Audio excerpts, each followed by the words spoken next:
The Family of the Vourdalak by Aleksey Tolstoy. Translated by Nina Zumel. In the year 1815, all the great heads of Europe were gathered in Vienna, the continent's brightest minds and most brilliant diplomats. Our tale begins towards the conclusion of this historic congress. The royalist émigrés were preparing to return to their chateaux, and the Russian warriors to return to their forsaken homes. A few disgruntled Poles hoped to shelter their desire for freedom under the dubious independence granted to Krakow by Prince Metternich, Prince Hardenberg, and Count Nesselrode. It was like the waning hours of a lively ball. The once vibrant crowds that filled the streets and establishments of the city had dwindled to a small number of people still seeking diversion, still fascinated by the charms of the Austrian ladies, reluctant to pack up and go their separate ways. This pleasant company, of which I was part, would meet twice a week in the castle of the Dowager Princess of Schwarzenberg, a few miles from the city, beyond a small village named Hitzing. Our hostess's aristocratic manner, her gracious kindness, and the nobility of her spirit and of her intellect made our sojourns to her castle quite agreeable indeed. Our mornings were spent on pleasant rambles. In the afternoon we dined together in the castle or within its environs. In the evenings, sitting by a good fire, we amused ourselves in conversation and storytelling. Discussion of politics was strictly forbidden. Everyone had had enough. The stories we told were borrowed from the legends of our respective countries, or from our own memories. One evening everyone had been telling ghost stories, and our minds were in a restless, uneasy state that was increased by the evening's darkness and silence. The Marquis d'Urfey, an old émigré whom we all loved for his youthful gaiety, and for the colourful stories he told of his adventures and various changes of fortune, took advantage of a moment of silence and spoke. "Your stories, gentlemen," he said, "are no doubt amazing, but in my opinion they lack an essential quality. I mean that of authenticity. I don't think that any of you have seen with his own eyes the wonderful things that you narrate, nor can you attest to their truth with your word as gentlemen." This we were obliged to admit, and the old man continued, straightening his cravat. "As for me, gentlemen, I have had but a single adventure of this kind, but it is so strange, so horrible, and, yes, true, that it will strike terror in even the most incredulous among you. I was unfortunately both witness and actor, and though I normally don't like to remember it, I would be happy to tell you the story, if it pleases the ladies to allow me." The approval was unanimous. A few of us glanced nervously around at the moonlit tiles of the parquet floor, and our circle drew closer to listen to the Marquis's tale. Marquis d'Urfey took a pinch of snuff, sniffed, and slowly began with these words. "First of all, mesdames, I beg your pardon if I mention the affairs of my heart more often in my story than a man my age should, but the romance is an essential part of the narrative. Besides, old age has its moments of forgetfulness, and it's your fault, mesdames, that you are all so beautiful that I forget that I'm no longer a young man. So let me begin. In 1759, I was madly in love with the beautiful Duchess de Gramont. This passion, which seemed so deep and enduring at the time, gave me no rest day or night, and the way that the Duchess played the coquette, as many beautiful women do, only added to my torment.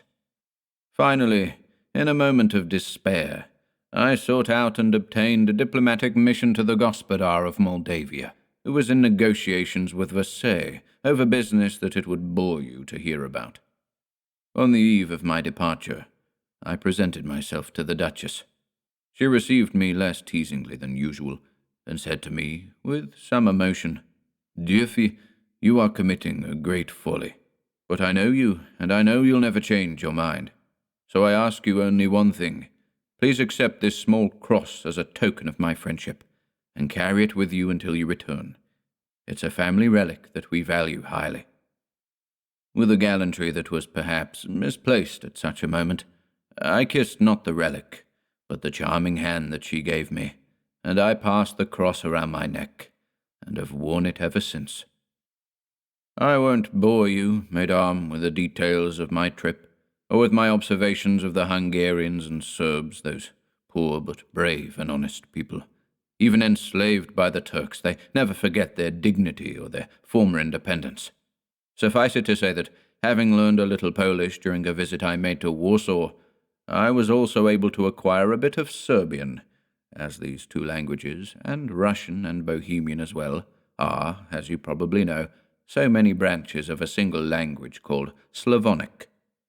And so I knew enough of the language to make myself understood, when one day I arrived in a village whose name will not interest you much. I arrived on a Sunday, a day which the Serbian people generally devote to amusements like dancing, sharpshooting, wrestling, and so on. So you can imagine my surprise when I reached the house where I planned to stay, and found the inhabitants in an extremely anxious state. Guessing that the situation was due to some recent misfortune, I started to withdraw from the house, when a man of about 30, a tall and imposing figure, approached me and took me by the hand. "Enter, stranger. Please, come in," he said. "Don't be alarmed at our sorrow. You'll understand when you know the cause."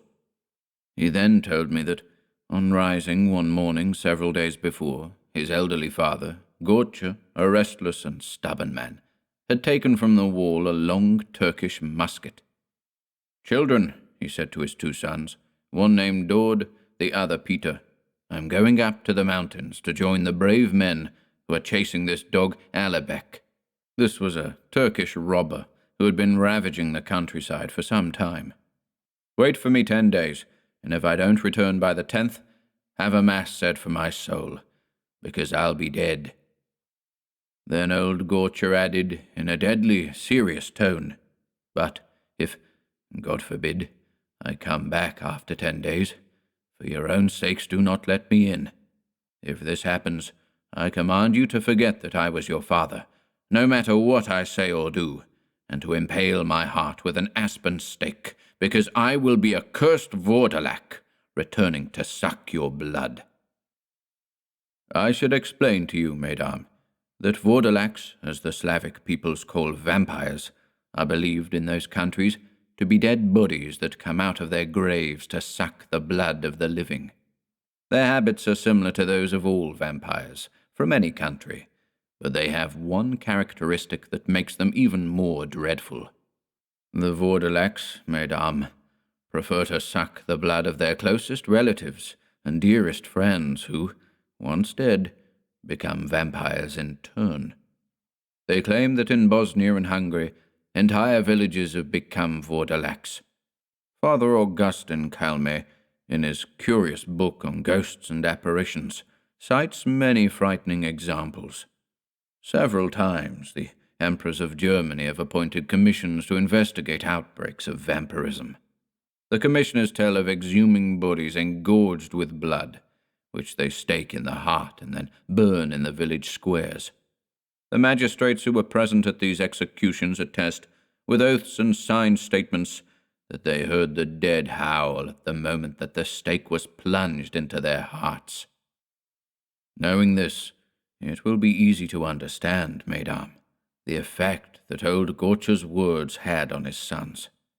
They both threw themselves at his feet and begged him to let them go in his place. In reply, he turned his back and left, humming the refrain of an old war song. The day I arrived in the village was precisely the end of the 10 days, which of course explained his family's concern. They were a good and honest family.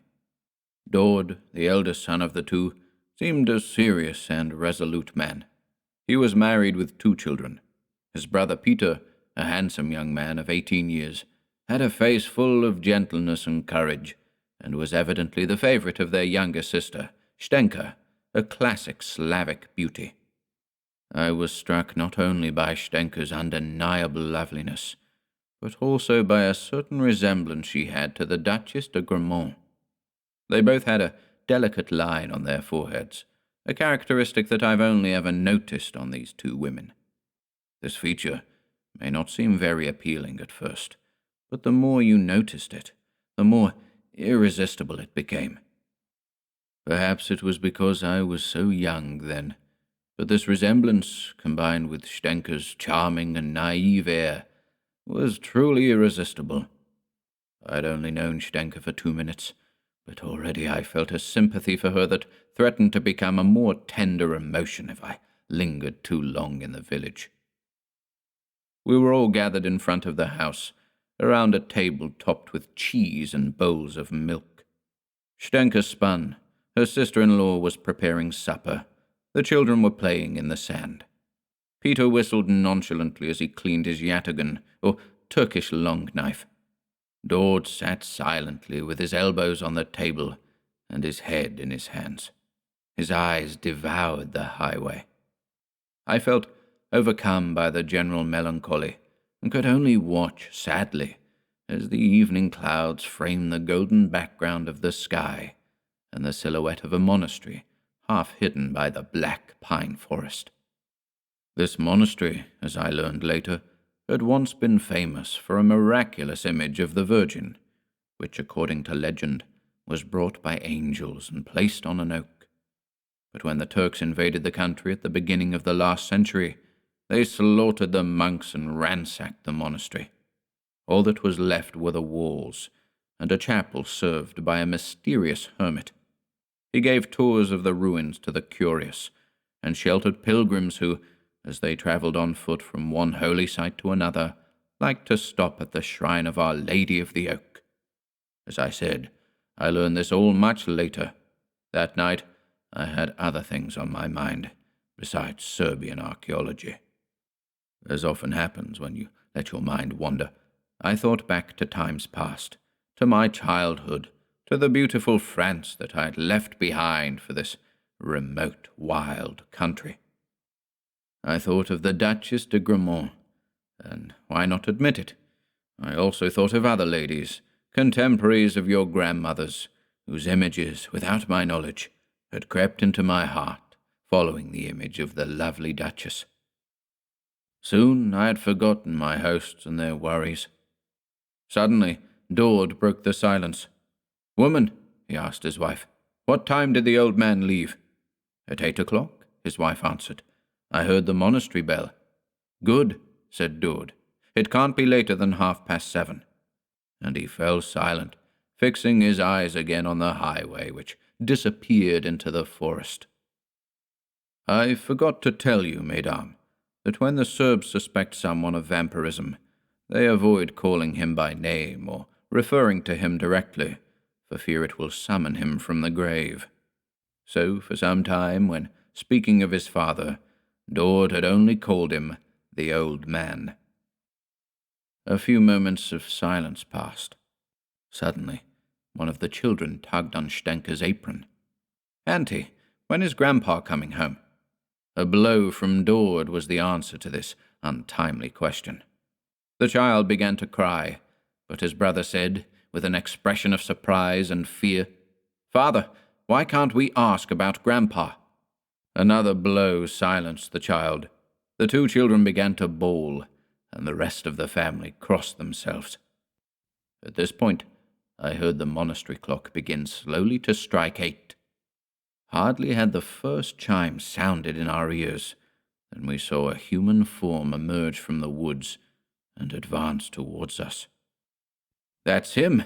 God be praised!" cried Stenka, Peter, and their sister-in-law at once. "God keep us," Dord said solemnly. "How do we know if the 10 days have passed or not?" Everyone looked at him fearfully.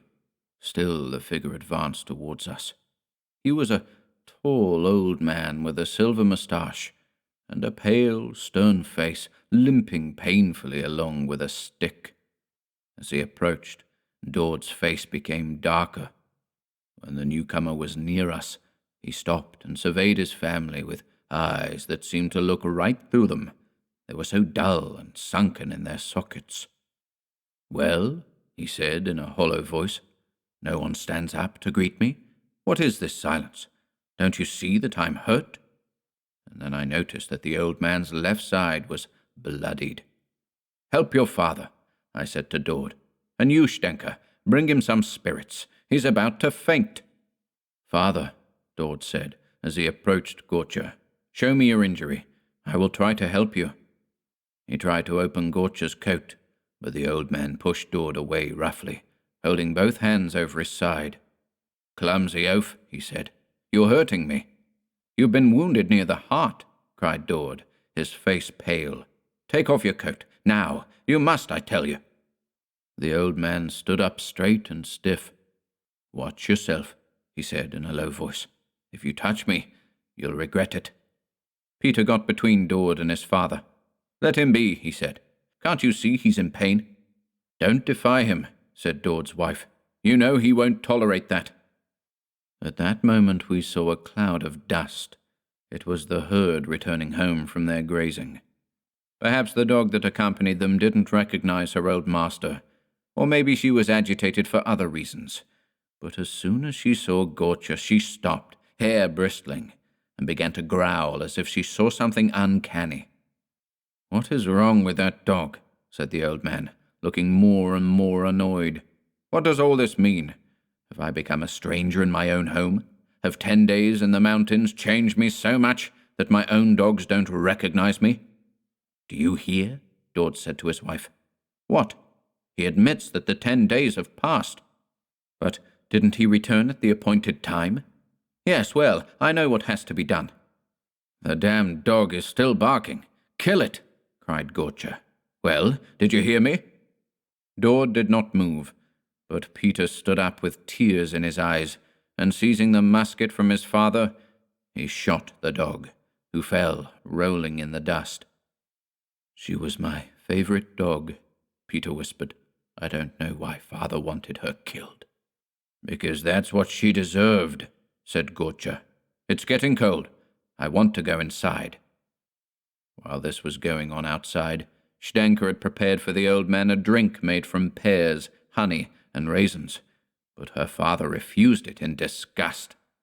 He showed the same aversion to a mutton rice dish that Dord offered him, and went to sit by the hearth, muttering between his teeth unintelligibly.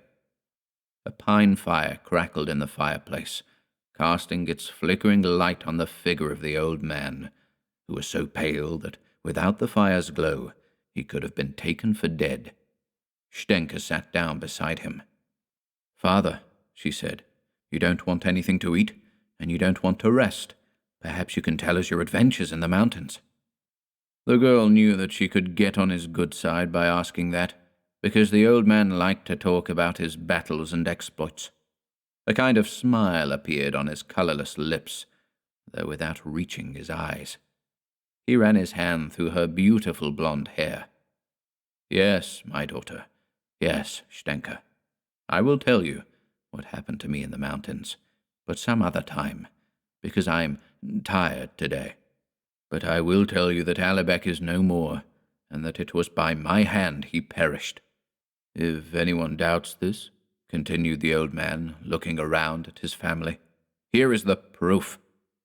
He opened a bag that hung behind the two of them, and pulled out a head, pale and bloody, though not quite as pale as his own. We turned away in horror, but Gotcha handed it to Peter. "Here," he said, "hang it over the door, so that everyone who passes will know that Alibek is dead, and the roads are purged of robbers. Except, of course, the Sultan's janissaries." Peter obeyed, picking up the head with revulsion. "Now I understand," he said. "The poor dog that I killed was upset because she smelled dead flesh." "Yes, she smelled dead flesh," replied Dord gloomily. He had slipped away without anyone noticing, and now he entered the house, holding in his hand an object that he placed in a corner, and which looked to me like a stake.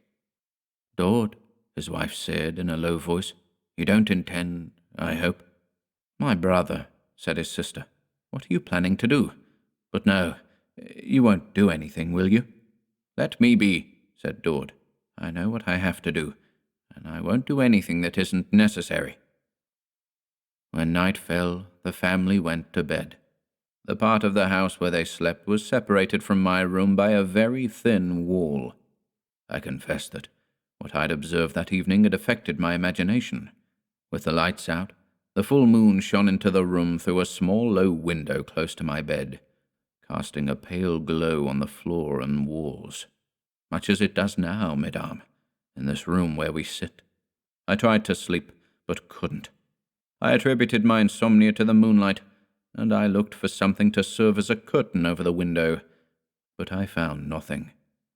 Then, hearing muffled voices behind the wall, I began to listen.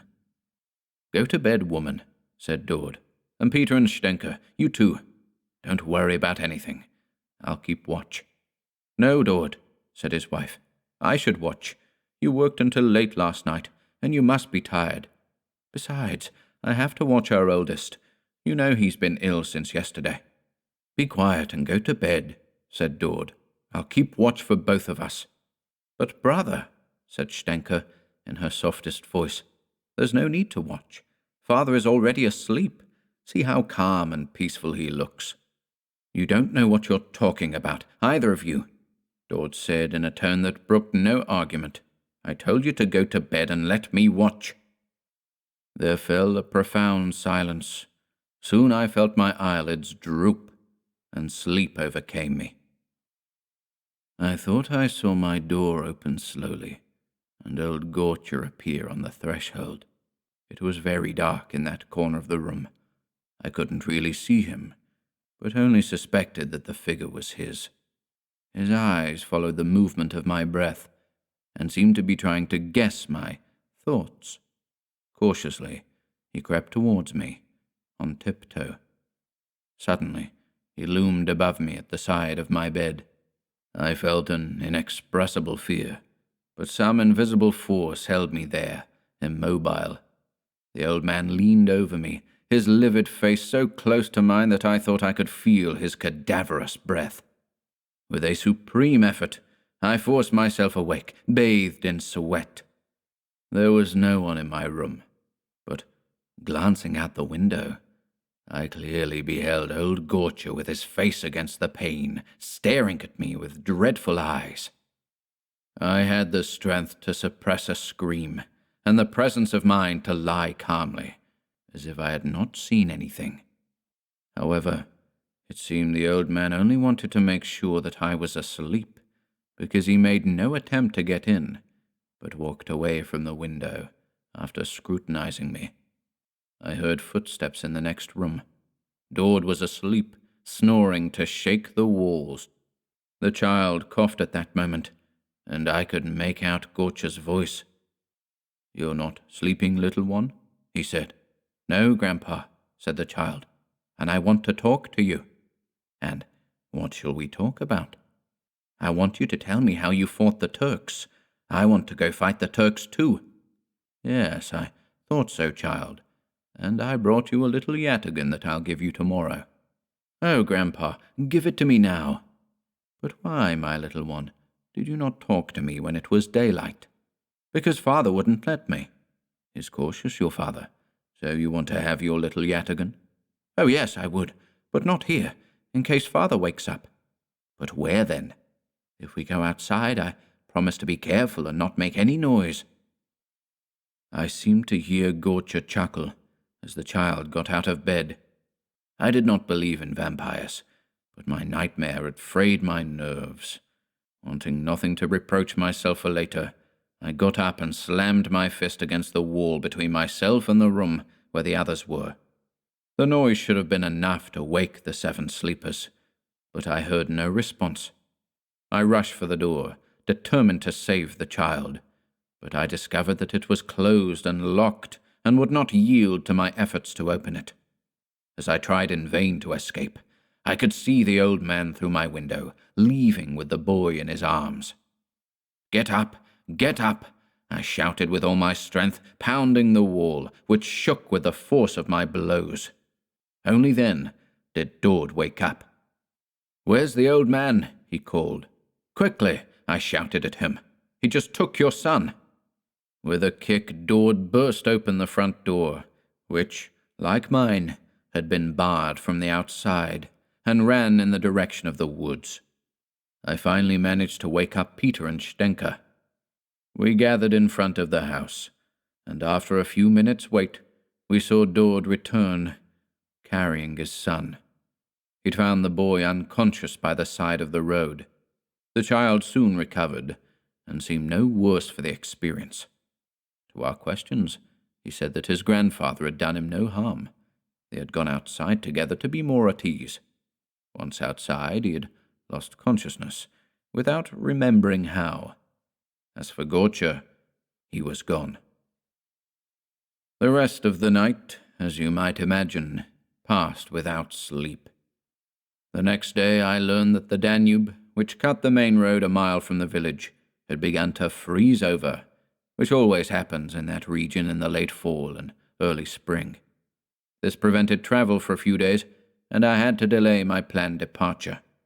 Yet, even if I could have left, curiosity, combined with a more powerful attraction, would have kept me there. The more I saw Stenka, the more I loved her. I am not one of those romantics, mesdames, who believe in the sudden and irresistible passion that we read about in novels, but I think there are cases where love blossoms more quickly than usual. Stenka so remarkably reminded me of the Duchesse de Gramont, with that faint line traced on her forehead, the same line that, in France, had made me suicidal with longing.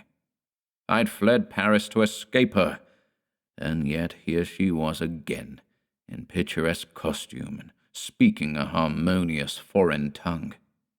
It was this resemblance, together with the strangeness of my situation and the mysteries that surrounded me, that kindled in me a desire that, in other circumstances, would have been vague and fleeting. In the course of the day, I overheard Stenka talking to her younger brother. "What do you think of all this?" she asked him. "Do you also suspect our father?" "I dare not suspect him," replied Peter, "especially since the boy said that he wasn't hurt. As for father's disappearance, you know that he never tells us of his comings and goings." "I know," Stenka said, "but something must be done. Because you know, Dord—" "Yes, I know. It would be useless to try and talk him out of it, but if we hide the stake, he can't get another one, because there's not a single aspen on this side of the mountains." "Yes, let's hide the stake, but don't tell the children because they might tell Dord." "We'll keep it to ourselves," said Peter, and they parted. Night came, still no news of old Gorcha. I lay awake, sprawled out on my bed, watching the moon shining brightly into my room.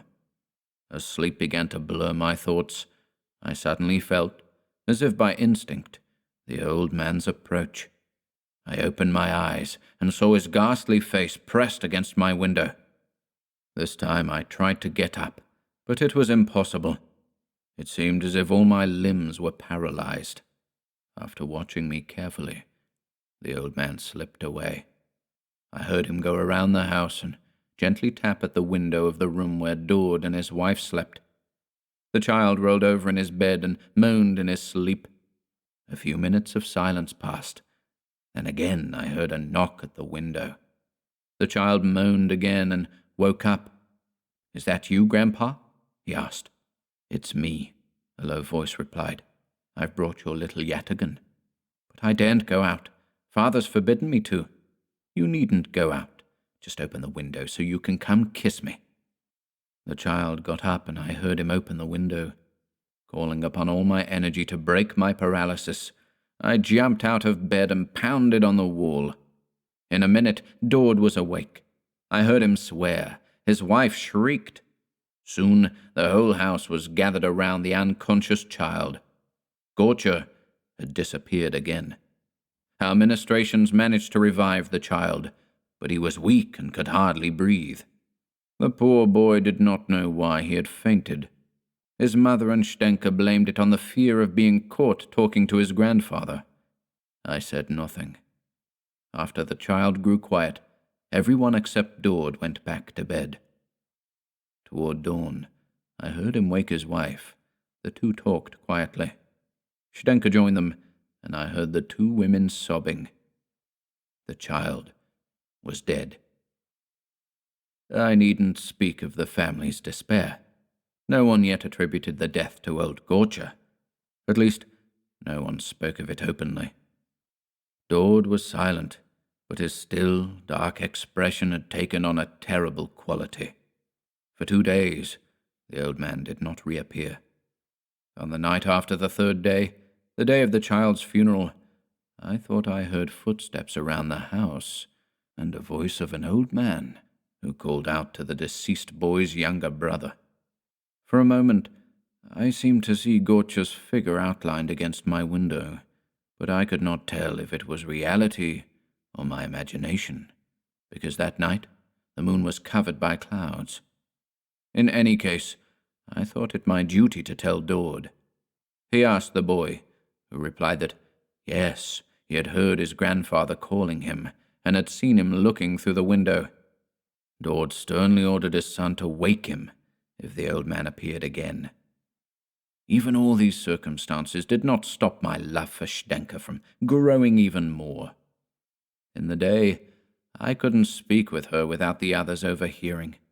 When night came, the thought of my imminent departure pierced my heart.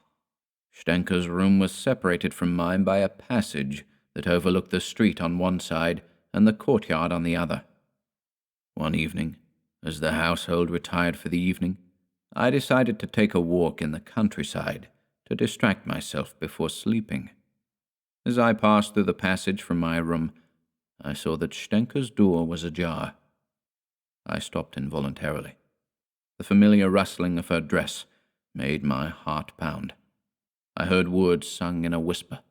It was the song of a Serbian king about to leave for battle, bidding his beloved farewell. "Oh, my young poplar," said the old king, "I'm off to war, and you will forget me.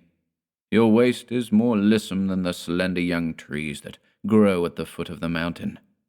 Your lips are redder than rowan berries, and I'm like an old oak stripped of leaves. My beard is whiter than the foam of the Danube. You will forget me, oh my soul, and I shall die of grief, for the enemy will not dare to kill the old king." And the beautiful maid replied, "I swear to be faithful to you and to never forget you, and if I break my oath, may you wake from the dead to suck all the blood from my heart." And the old king said, "So be it," and he went to war, and how soon his lover forgot him. Here Stenka stopped, as if she were afraid to finish the song. I couldn't contain myself any longer. Her voice, so sweet, so expressive, was the voice of the Duchess de Gramont. Impulsively, I pushed open the door and entered. Stenka had removed her overblouse. She wore nothing but a chemise embroidered in gold and red silk that clung to her waist, and a simple checkered skirt. Her beautiful blonde tresses were unbraided, and her undress made her appear even more ravishing. Instead of being irritated at my sudden entrance, she seemed confused and blushed slightly. "What are you doing here? What will they think if they catch us?" "Stenka, my soul," I said, "don't worry. Everyone is asleep. Only the crickets in the grass and the beetles in the air can hear us. Oh, my friend, fly, fly. If my brother catches us, I'm lost. Stenka, I'll go when you promise to love me forever, like the beautiful maiden promised her king in the ballad. I'm leaving soon, Stenka. Who knows when we shall meet again? I love you more than my soul, more than my salvation. My life and my blood are yours. Can't you give me 1 hour in exchange?" "Many things can happen in an hour," Stenka said thoughtfully, but she left her hand in mine. "You don't know my brother," she continued with a shudder.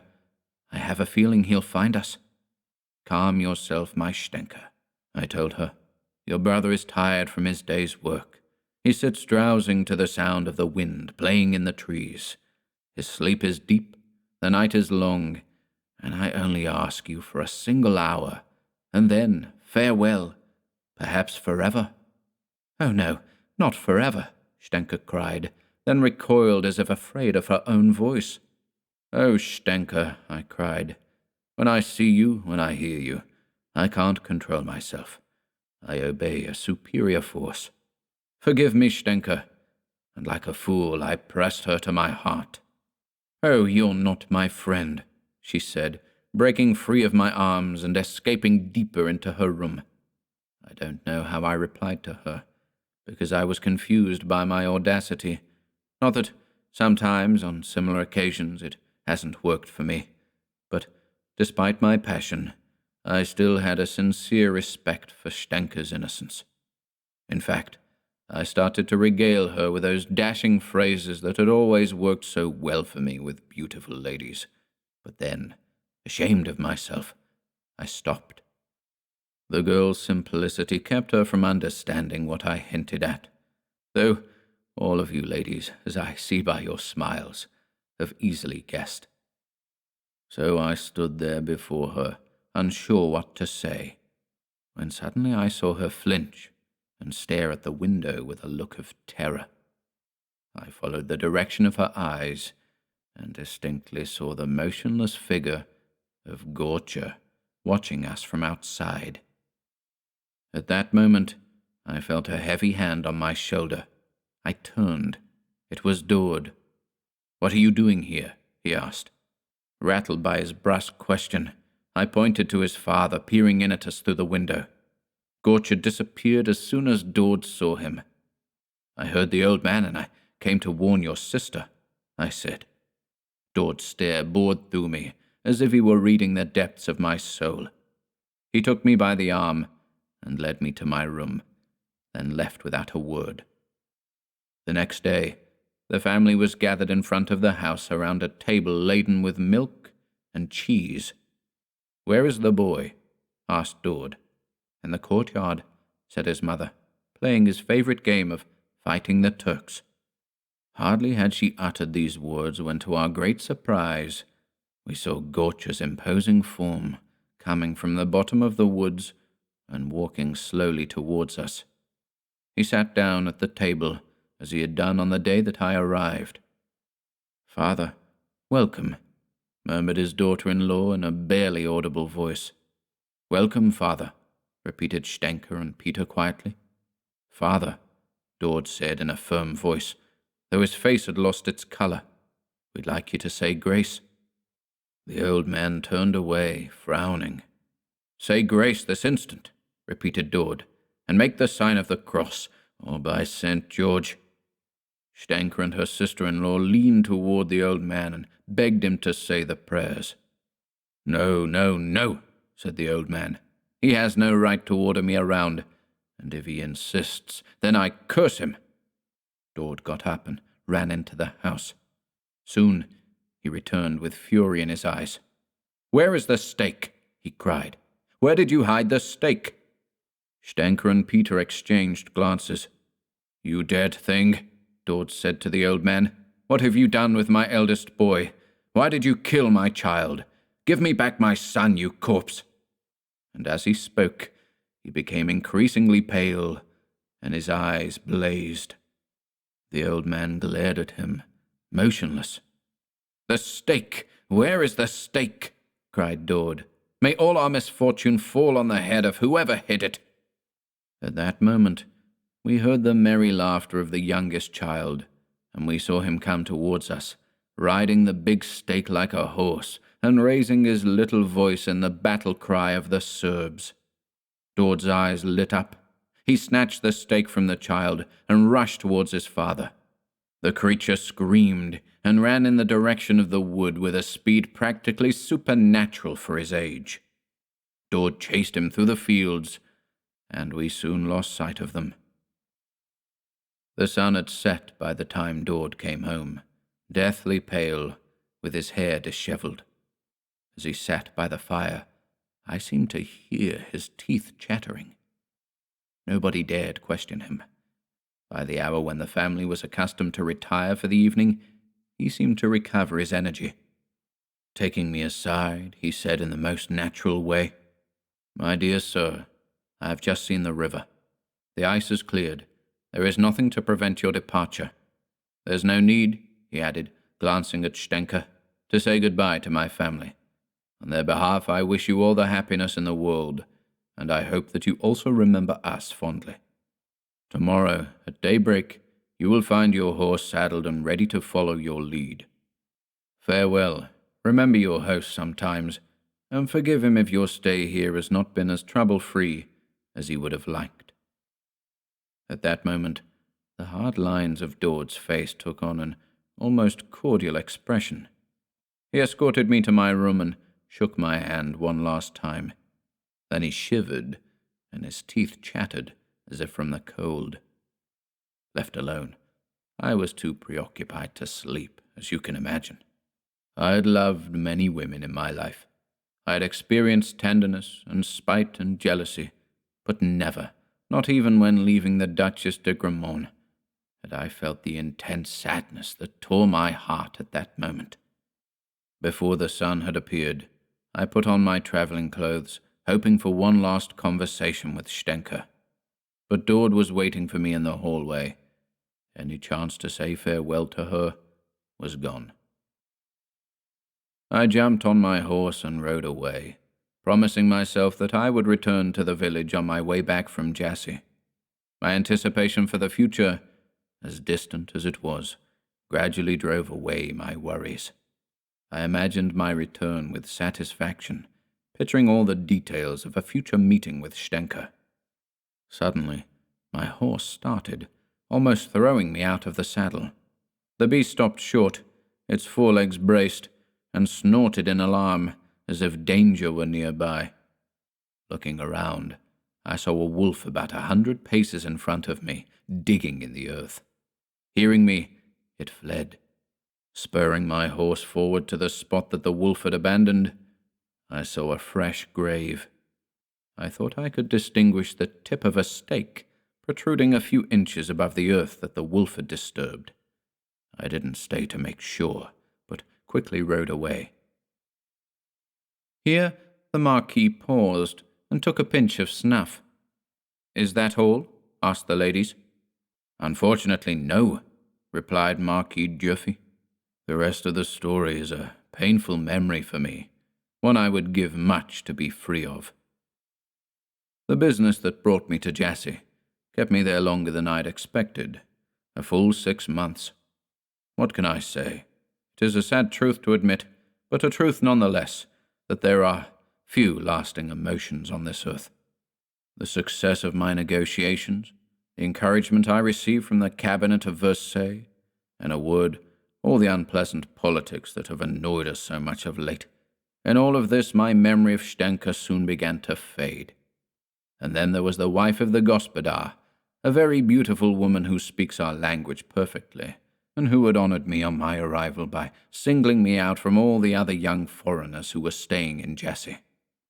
As steeped as I am in the principles of French gallantry, my Gallic blood would have revolted at the idea of repaying the kindness she showed me with ingratitude.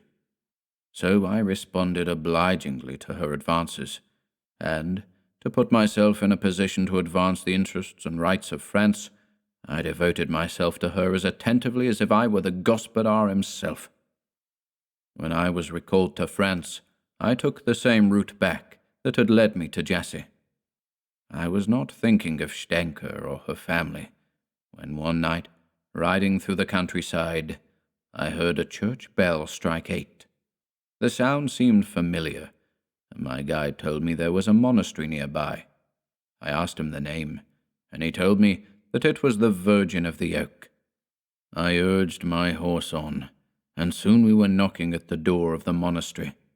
The hermit opened the door and led us to the guest house. It was so full of pilgrims that I had no urge to spend the night there, so I asked if I could find a house in the village. "You can find more than one," the hermit replied with a deep sigh. "Thanks to that infidel Gorcha, there is no shortage of empty houses." "What does that mean?" I demanded of him. "Is Gorcha still alive?" "Oh, no, he's well and truly buried, with a stake through his heart. But he sucked the blood of Dorde's son. The child came back one night, crying at the door, saying he was cold and wanted to come in. His foolish mother, although she had seen him buried with her own eyes, didn't have the courage to send him back to the cemetery and open the door. The boy threw himself on her and drained her blood until she died. They buried her as well, but she returned to suck the blood of her younger son, and then her husband, and then that of his brother. All are dead. And Stenka? I said. She went mad with grief, poor child. Let's not speak of her. The hermit's answer was not encouraging, and I didn't have the courage to repeat my question. Vampirism is contagious, continued the hermit, crossing himself. Many families in the village have been affected. Many families have been completely killed off. And if you want my advice, you'll stay the night in the monastery.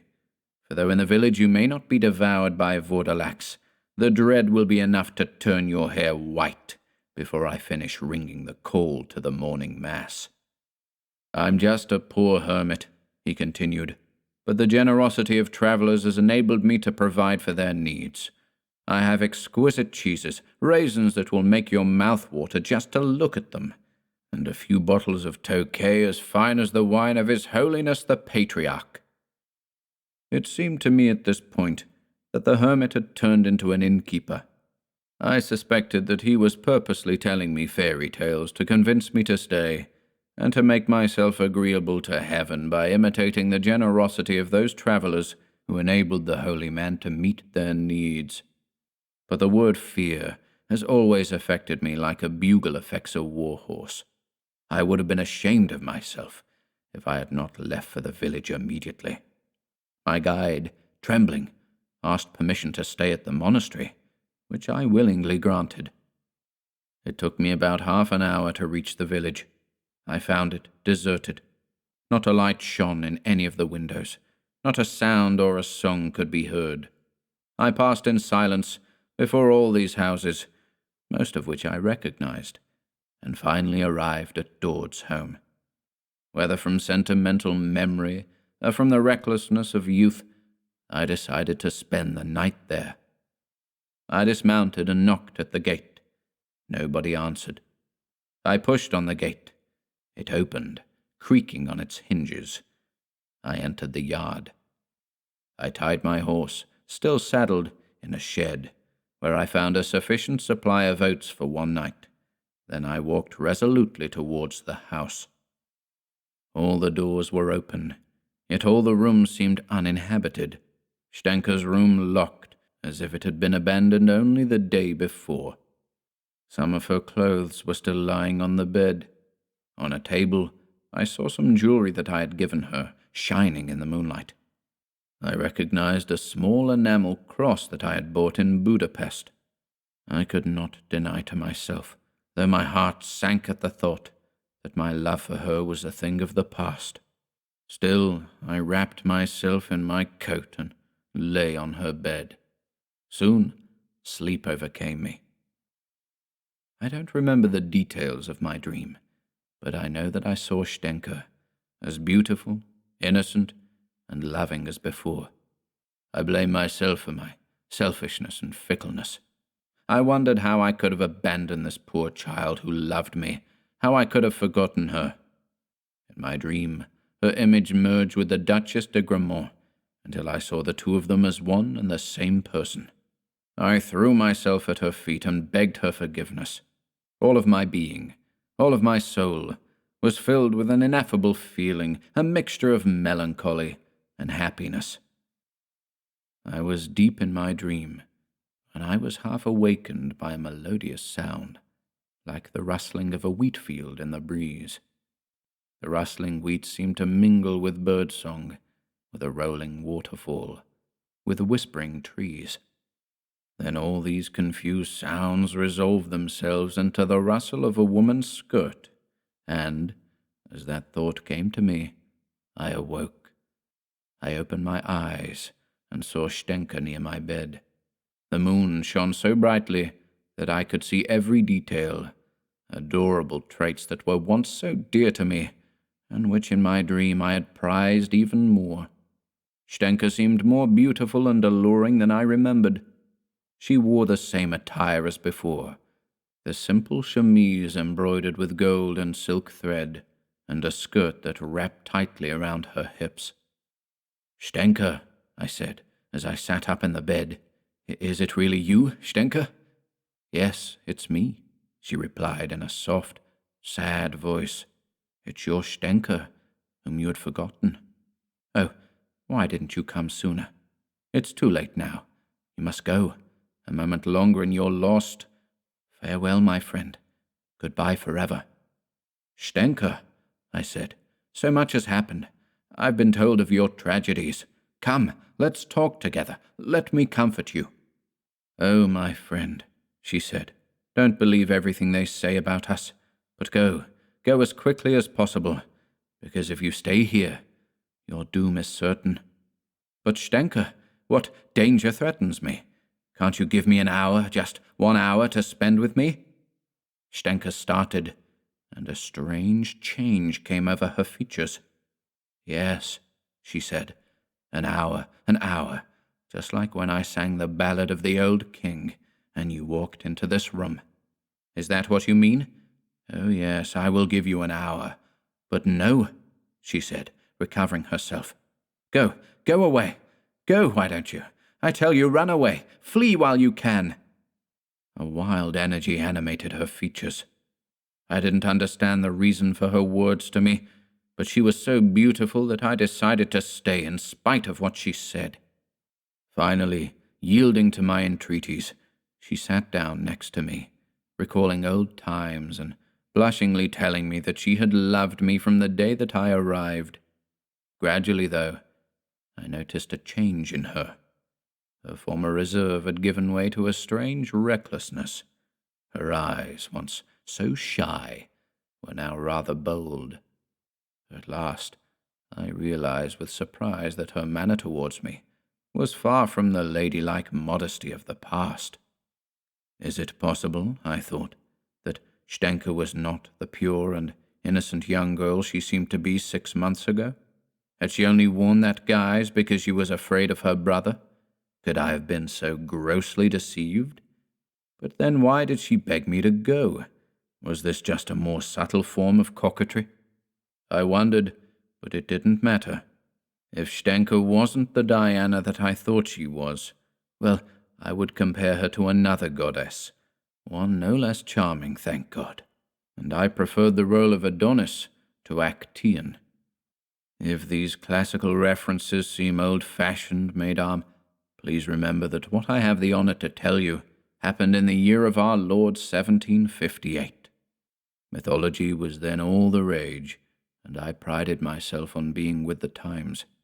Things have changed since then, and it was not so long ago that the Revolution overthrew the relics of paganism, along with the Christian religion, putting the goddess of reason in their place.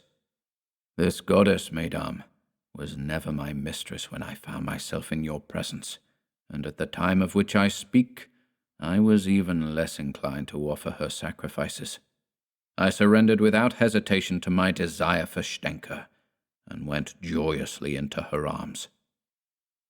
Some time had passed in sweet intimacy when, amusing myself by adorning Stenka with all her jewelry, I tried to put the small enamel cross that I had given her around her neck. When I moved to do so, Stenka recoiled with a shudder. "Enough of that childishness, my friend," she said. "Let those trinkets alone, and tell me about what has been happening with you." Her reaction started me thinking. Looking at her more carefully, I realized that she no longer wore around her neck, as she had in the past, the numerous little icons, relics, and sachets of incense that the Serbs wear from childhood to the grave. "Stenka," I said, "where are the icons around your neck?" "I've lost them," she replied impatiently, and immediately changed the subject. A vague foreboding of I knew not what dawned on me. I wanted to leave, but Stenka stopped me. "What is this?" she demanded. "You asked me for an hour, and now you're leaving after only a few minutes." "Stenka," I said, "you were right to ask me to leave. I thought I heard a noise, and I'm afraid that someone will catch us." "Don't worry, my friend. Everyone is sleeping. Only the crickets in the grass and the beetles in the air can hear us. No, Stenka, I must leave. Stop, Stenka said. I love you more than my soul, more than my salvation. You told me that your life and your blood were mine.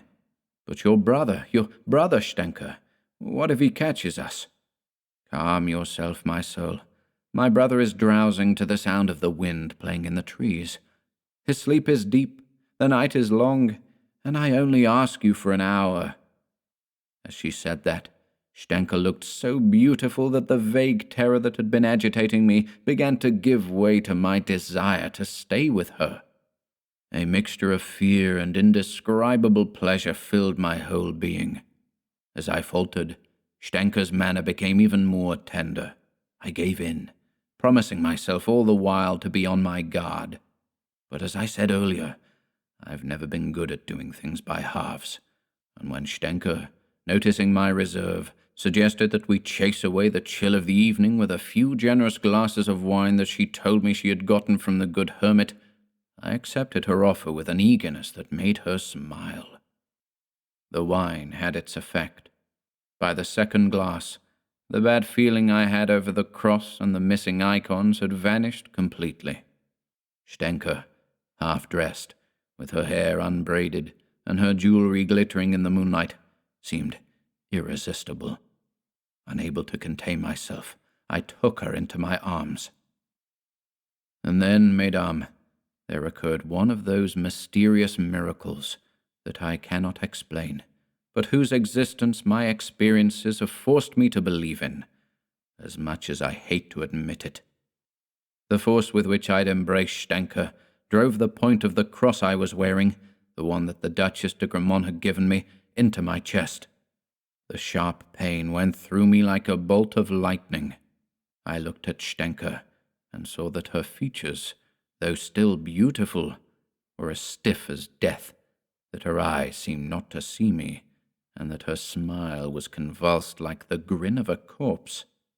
At the same time, I noticed in the room a nauseating stench, like that of a poorly sealed crypt. The awful truth stood before me in all its ugliness, and I remembered too late the hermit's warnings. I realized, too, how precarious my position was. Everything depended on my courage and composure. I turned away from Stenka to conceal the horror on my face.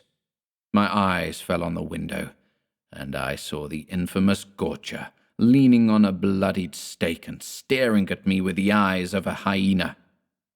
At the other window I saw Dorde's pale face, bearing at that moment a frightening resemblance to his father. Both of them were watching my movements, and I had no doubt that they would attack me if I made the slightest attempt to escape. I pretended not to see them, and making a violent effort, I continued, yes, mesdames, I continued to caress Stenka just as I had been before my terrible discovery. Meanwhile, I anxiously planned my escape. I noticed that Gorcha and Dorde exchanged impatient glances with Stenka. From outside, I heard the voice of a woman and the cries of children, frightful howls like those of wild cats. It's time to go, I thought, and the sooner the better. I said to Stenka, in a voice loud enough for her hideous kin to hear, I'm quite tired, my child. I'd like to lie down and sleep for a few hours, but first I should make sure that my horse has been fed. Stay here and wait for me. I kissed her cold, pale lips and went out. In the shed, I found my horse agitated and covered with foam. He had not touched his oats, but his neighing as he saw me coming made me afraid that he might give me away. Luckily, the vampires had heard my conversation with Stenka and weren't alarmed. I checked that the gate was open, sprang into the saddle, and dug my spurs into the flanks of my horse. As I passed out the gate, I had time to see the large band gathered around the house with their faces pressed against the windows. The suddenness of my exit must have kept them from noticing right away, because for some time all I could hear in the silence of the night was the steady gallop of my horse. I was congratulating myself on my escape when I heard a sound behind me, like a storm beating against the mountains. 1,000 confused voices shouted, screamed, and seemed to argue with each other. Then everything fell silent all at once, and I heard a trampling behind me like a troop of infantry approaching at a run. I urged my mount on, my spurs tearing into his flanks. My heart beat, and I burned as if with fever, desperately trying to keep my presence of mind. Behind me, I heard a voice calling out, "Stop, stop, my friend. I love you more than my soul. I love you more than my salvation. Stop, stop, your blood is mine." At the same time, a cold breath brushed my ear, and I felt Stenka throw herself onto my horse behind me. "My heart, my soul," she said to me, "when I see you, when I hear you, I can't control myself. I obey a superior force. Forgive me, my friend. Forgive me." And wrapping her arms around me, she tried to pull me to her and bite me in the throat. A terrible struggle ensued between us. Finally, I managed to grab Stenka by her braids in one hand, with my other arm around her waist. Bracing myself on my stirrups, I threw her down. Immediately my strength left me, and delirium seized me. 1,000 insane, terrible, grimacing images pursued me. First Dord and his brother Peter skimmed the road and tried to bar my way. They failed, and rejoicing, I turned and saw old Gorcha hurtling down the road, using his stake like the Tyrolean mountaineers use poles to propel themselves across chasms. Him, too, I left in the dust. Then his daughter-in-law, who dragged her children after her, threw one of her boys onto the point of his stake. Using the stake as a throwing stick, Gorcha flung the child at me with all his strength. I avoided getting hit, but with truly bulldog-like instinct, the little toad clamped his jaws onto the neck of my horse. I pulled him off with difficulty. The other boy was hurled at me the same way, but he fell beyond the horse and was crushed under its hooves. I don't remember anything else or how I survived, but when I came to, it was broad daylight, and I found myself lying on the road next to my dying steed. And so ended, mesdames, a love affair that should have cured me forever of the desire for romance. Some of the contemporaries of your grandmothers could tell you whether I was any wiser in the future. I still shudder to think that if I had succumbed to my enemies, I would have become a vampire as well. But heaven did not allow that to happen, and far from thirsting for your blood, mesdames, I ask nothing better than that, old as I am, I should still shed mine in your defense. Yuki-onna by Lafcadio Hearn. In a village of Musashi province, there lived 2 woodcutters, Masaku and Minakichi. At the time of which I am speaking, Masaku was an old man, and Minakichi, his apprentice, was a lad of 18 years. Every day they went together to a forest situated about 5 miles from their village. On the way to that forest there is a wide river to cross, and there is a ferry boat. Several times a bridge was built where the ferry is, but the bridge was each time carried away by a flood.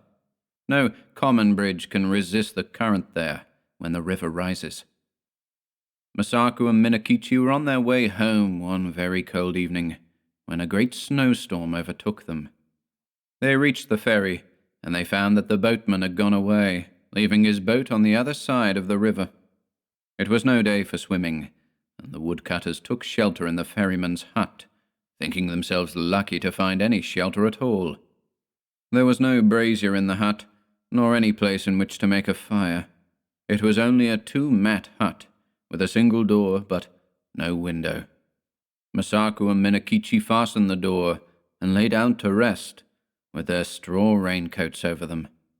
At first they did not feel very cold, and they thought that the storm would soon be over.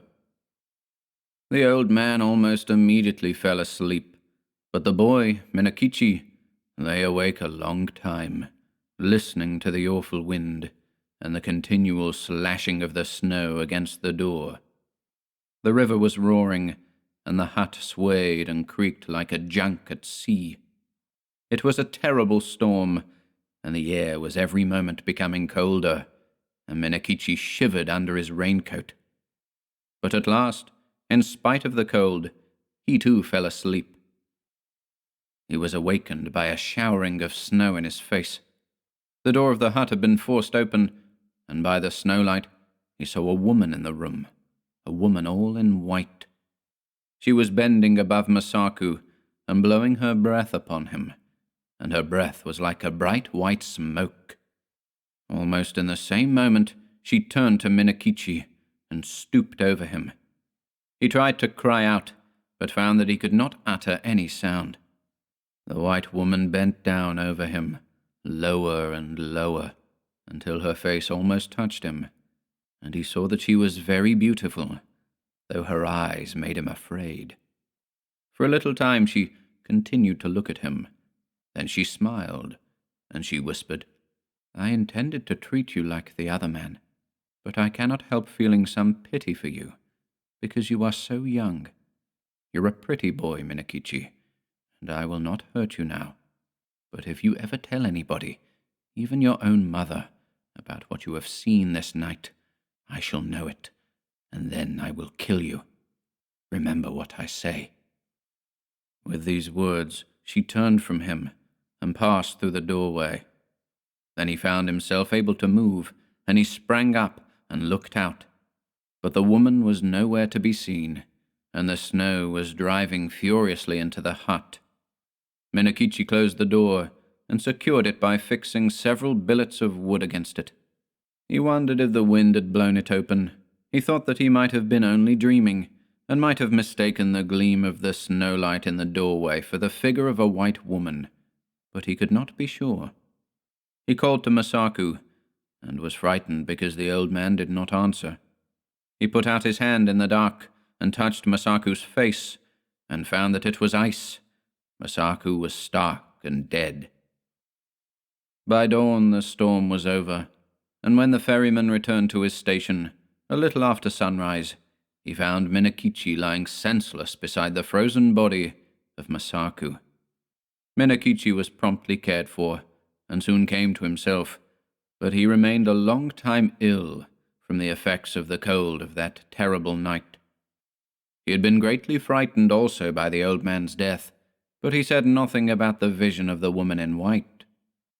As soon as he got well again, he returned to his calling, going alone every morning to the forest, and coming back at nightfall with his bundles of wood, which his mother helped him to sell. One evening, in the winter of the following year, as he was on his way home, he overtook a girl who happened to be travelling by the same road. She was a tall, slim girl, very good-looking, and she answered Minakichi's greeting in a voice as pleasant to the ear as the voice of a songbird. Then he walked beside her, and they began to talk. The girl said that her name was Oyuki, that she had lately lost both of her parents, and that she was going to Yedo, where she happened to have some poor relations who might help her to find a situation as a servant.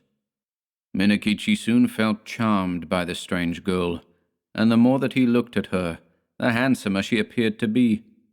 He asked her whether she was yet betrothed, and she answered, laughingly, that she was free.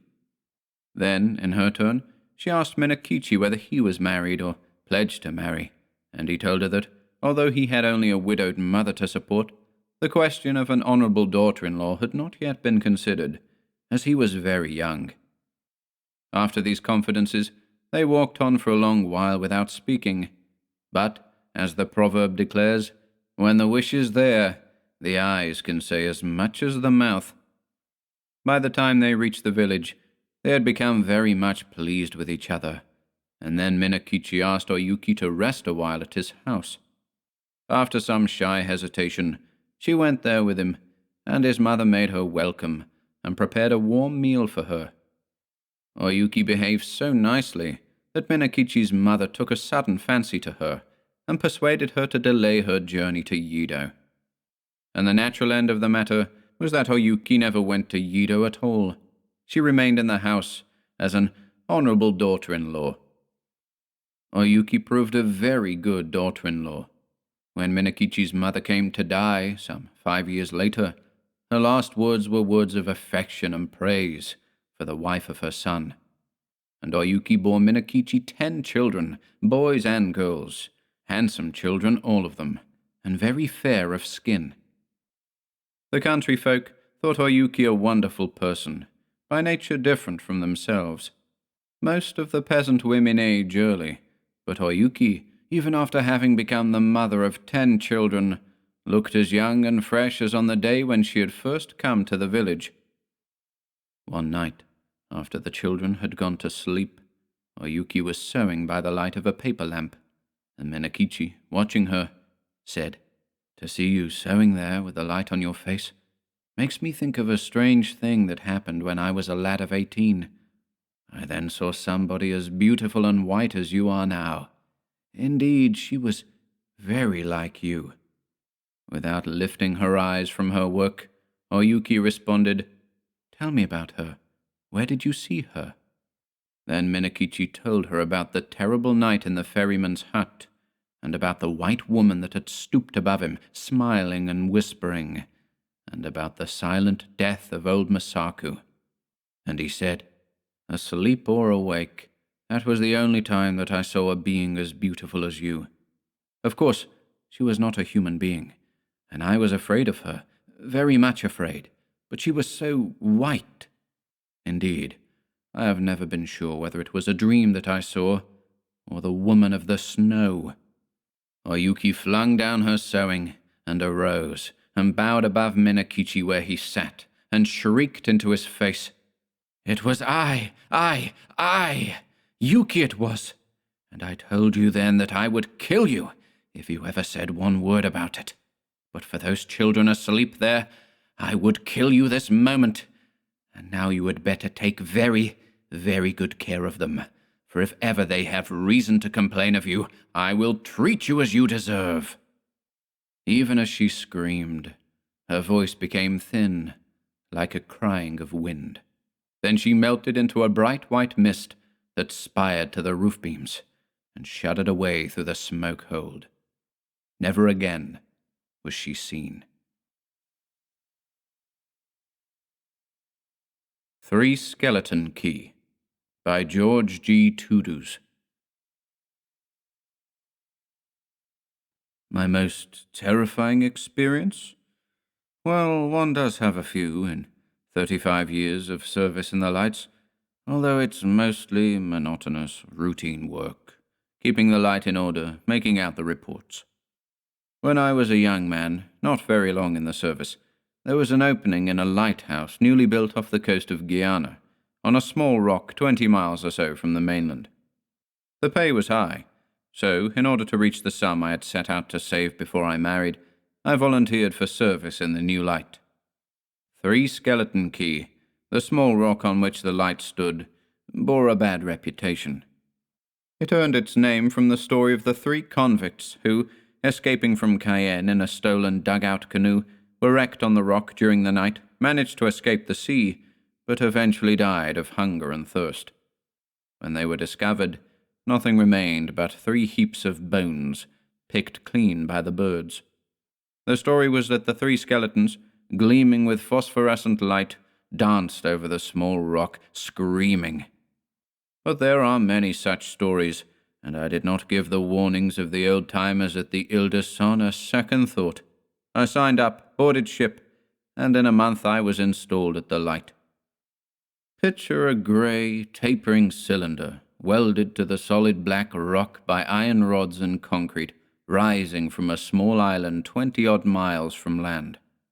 It lay in the midst of the sea, this island, a small, bare piece of stone, about 150 feet long, perhaps 40 wide. Small, barely large enough for a man to walk about and stretch his legs at low tide. This is an advantage one doesn't find in all lights, however, for some of them rise sheer from the waves, with no room for one to move save within the light itself. Still, on our island one must be careful, for the rocks were treacherously smooth, One misstep, and down you would fall into the sea. Not that the risk of drowning was so great, but the waters about our island swarmed with huge sharks, who kept an eternal patrol around the base of the light. Still, it was a nice life there. We had enough provisions to last for months, in the event that the sea should become too rough for the supply ship to reach us on schedule. During the day we would work about the light, cleaning the rooms, polishing the metalwork and the lens and reflector of the light itself, and at night we would sit on the gallery and watch our light, a 20,000 candle power lantern, swinging its strong white bar of light over the sea from the top of its 120-foot tower. Some days, when the air would be very clear, we could see the land, a thread-like line to the west. To the east, north, and south stretched the ocean. Landsmen, perhaps, would soon have tired of that kind of life, perched on a small island off the coast of South America for 18 weeks until one's turn for leave ashore came around. But we liked it there, my two fellow tenders and myself, so much so that for 22 months on end, with the exception of shore leaves, I was greatly satisfied with the life on Three Skeleton Key.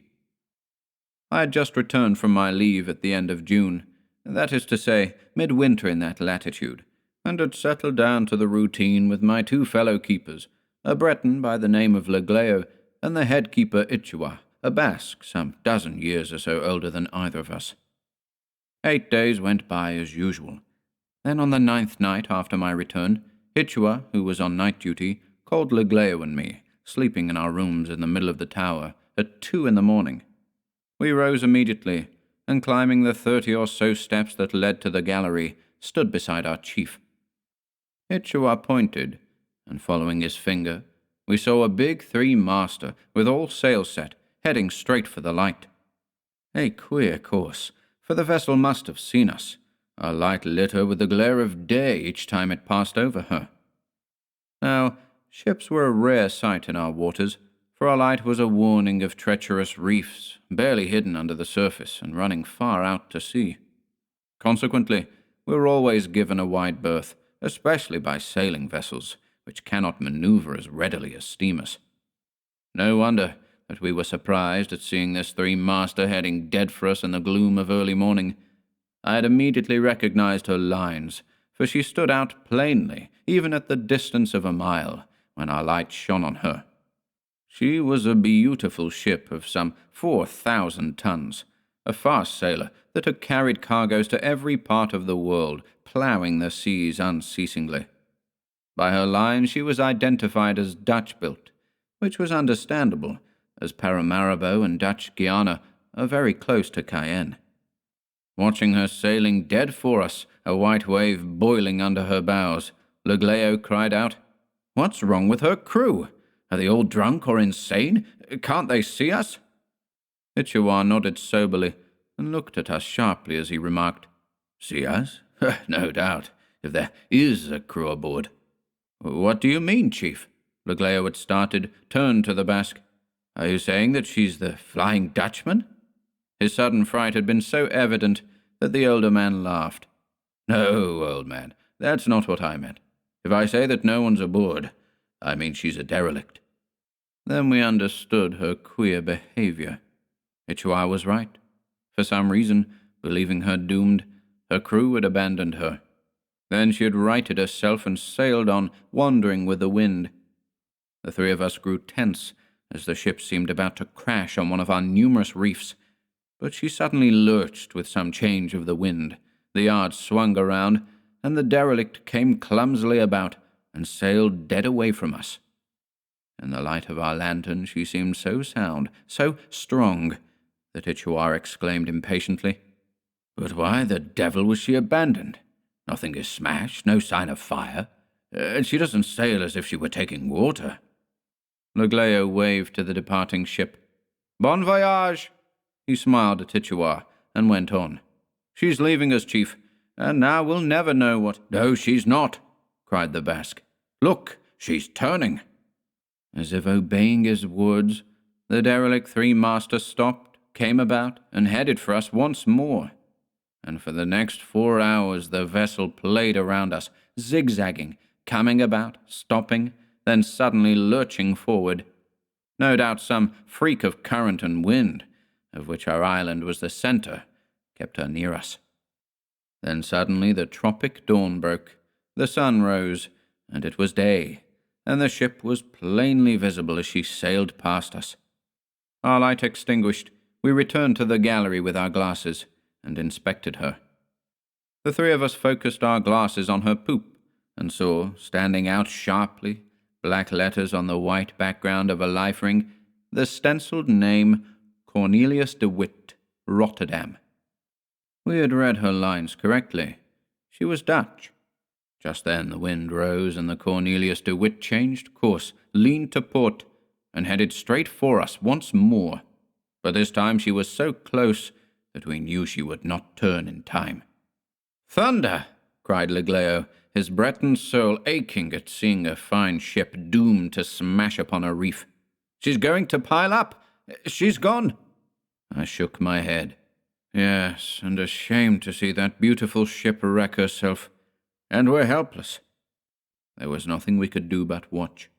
A ship sailing with all sails spread, creaming the sea with her forefoot as she runs before the wind, is one of the most beautiful sights in the world. But this time I could feel the tears stinging in my eyes as I saw this fine ship headed for her doom. All this time our glasses were riveted on her, and we suddenly cried out together, "The rats!" Now we knew why this ship, in perfect condition, was sailing without her crew aboard. They had been driven out by the rats, not those poor specimens of rats you see ashore, barely reaching the length of 1 foot from their trembling noses to the tip of their skinny tails, wretched creatures that dodge and hide at the mere sound of a footfall. No, these were ship's rats, huge, wise creatures, born on the sea, sailing all over the world on ships, transferring to other, larger ships as they multiply. There is as much difference between the rats of the land and these maritime rats as between a fishing smack and an armored cruiser. The rats of the sea are fierce, bold animals, large, strong, and intelligent, clannish and sea-wise, able to put the best of mariners to shame with their knowledge of the sea, their uncanny ability to foretell the weather. And they are brave, these rats, and vengeful. If you so much as harm one, his sharp cry will bring hordes of his fellows to swarm over you, tear you, and not cease until your flesh has been stripped from the bones. The ones on this ship, the rats of Holland, are the worst, superior to other rats of the sea as their brethren are to the land rats. There is a well-known tale about these animals. A Dutch captain, thinking to protect his cargo, brought aboard his ship not cats but 2 terriers, dogs trained in the hunting, fighting, and killing of vicious rats. By the time the ship, sailing from Rotterdam, had passed the Ostend Light, the dogs were gone and never seen again. In 24 hours they had been overwhelmed, killed, and eaten by the rats. At times, when the cargo does not suffice, the rats attack the crew, either driving them from the ship or eating them alive. And, studying the Cornelius de Witt, I turned sick, for her small boats were all in place. She had not been abandoned. Over her bridge, on her deck, in the rigging, on every visible spot, the ship was a writhing mass, a starving army coming towards us aboard a vessel gone mad. Our island was a small spot in that immense stretch of sea. The ship could have grazed us or passed to port or starboard with its ravening cargo. But no, she came for us at full speed, as if she were leading the regatta at a race, and impaled herself on a sharp point of rock. There was a dull shock as her bottom stove in, then a horrible crackling as the 3 masts went overboard at once, as if cut down with one blow of some gigantic sickle. A sighing groan came as the water rushed into the ship. Then she split in 2 and sank like a stone. But the rats did not drown. Not these fellows. As much at home in the sea as any fish, they formed ranks in the water, heads lifted, tails stretched out, paws paddling. And half of them, those from the forepart of the ship, sprang along the masts and onto the rocks in the instant before she sank. Before we had time even to move, nothing remained of the three master save some pieces of wreckage floating on the surface, and an army of rats covering the rocks left bare by the receding tide. Thousands of heads rose, felt the wind, and we were scented, seen. To them we were fresh meat, after possible weeks of starving. There came a scream composed of innumerable screams, sharper than the howl of a saw attacking a bar of iron, and in the one motion every rat leaped to attack the tower. We barely had time to leap back, close the door leading onto the gallery, descend the stairs, and shut every window tightly. Luckily, the door at the base of the light, which we never could have reached in time, was of bronze set in granite, and was tightly closed. The horrible band, in no measurable time, had swarmed up and over the tower as if it had been a tree, piled on the embrasures of the windows, scraped at the glass with thousands of claws, covered the lighthouse with a furry mantle, and reached the top of the tower, filling the gallery and piling atop the lantern. Their teeth grated as they pressed against the glass of the lantern room, where they could plainly see us, though they could not reach us. A few millimeters of glass, luckily very strong, separated our faces from their gleaming, beady eyes, their sharp claws and teeth. Their odor filled the tower, poisoned our lungs, and rasped our nostrils with a pestilential, nauseating smell. And there we were, sealed alive in our own light, prisoners of a horde of starving rats. That first night, the tension was so great that we could not sleep. Every moment, we felt that some opening had been made, some window given way, and that our horrible besiegers were pouring through the breach. The rising tide, chasing those of the rats which had stayed on the bare rocks, increased the numbers clinging to the walls, piled on the balcony, so much so that clusters of rats, clinging to one another, hung from the lantern and the gallery. With the coming of darkness, we lit the light, and the turning beam completely maddened the beasts. As the light turned, it successively blinded thousands of rats crowded against the glass, while the dark side of the lantern room gleamed with thousands of points of light, burning like the eyes of jungle beasts in the night. All the while we could hear the enraged scraping of claws against the stone and glass, while the chorus of cries was so loud that we had to shout to hear one another. From time to time, some of the rats fought among themselves, and a dark cluster would detach itself, falling into the sea like a ripe fruit from a tree. Then we would see phosphorescent streaks as triangular fins slash the water, sharks, permanent guardians of our rock, feasting on our jailers. The next day we were calmer, and amused ourselves teasing the rats, placing our faces against the glass which separated us. They could not fathom the invisible barrier which separated them from us, and we laughed as we watched them leaping against the heavy glass. But the day after that, we realized how serious our position was. The air was foul. Even the heavy smell of oil within our stronghold could not dominate the fetid odor of the beasts massed around us. And there was no way of admitting fresh air without also admitting the rats. The morning of the fourth day, at early dawn, I saw the wooden framework of my window eaten away from the outside, sagging inwards. I called my comrades, and the three of us fastened a sheet of tin in the opening, sealing it tightly.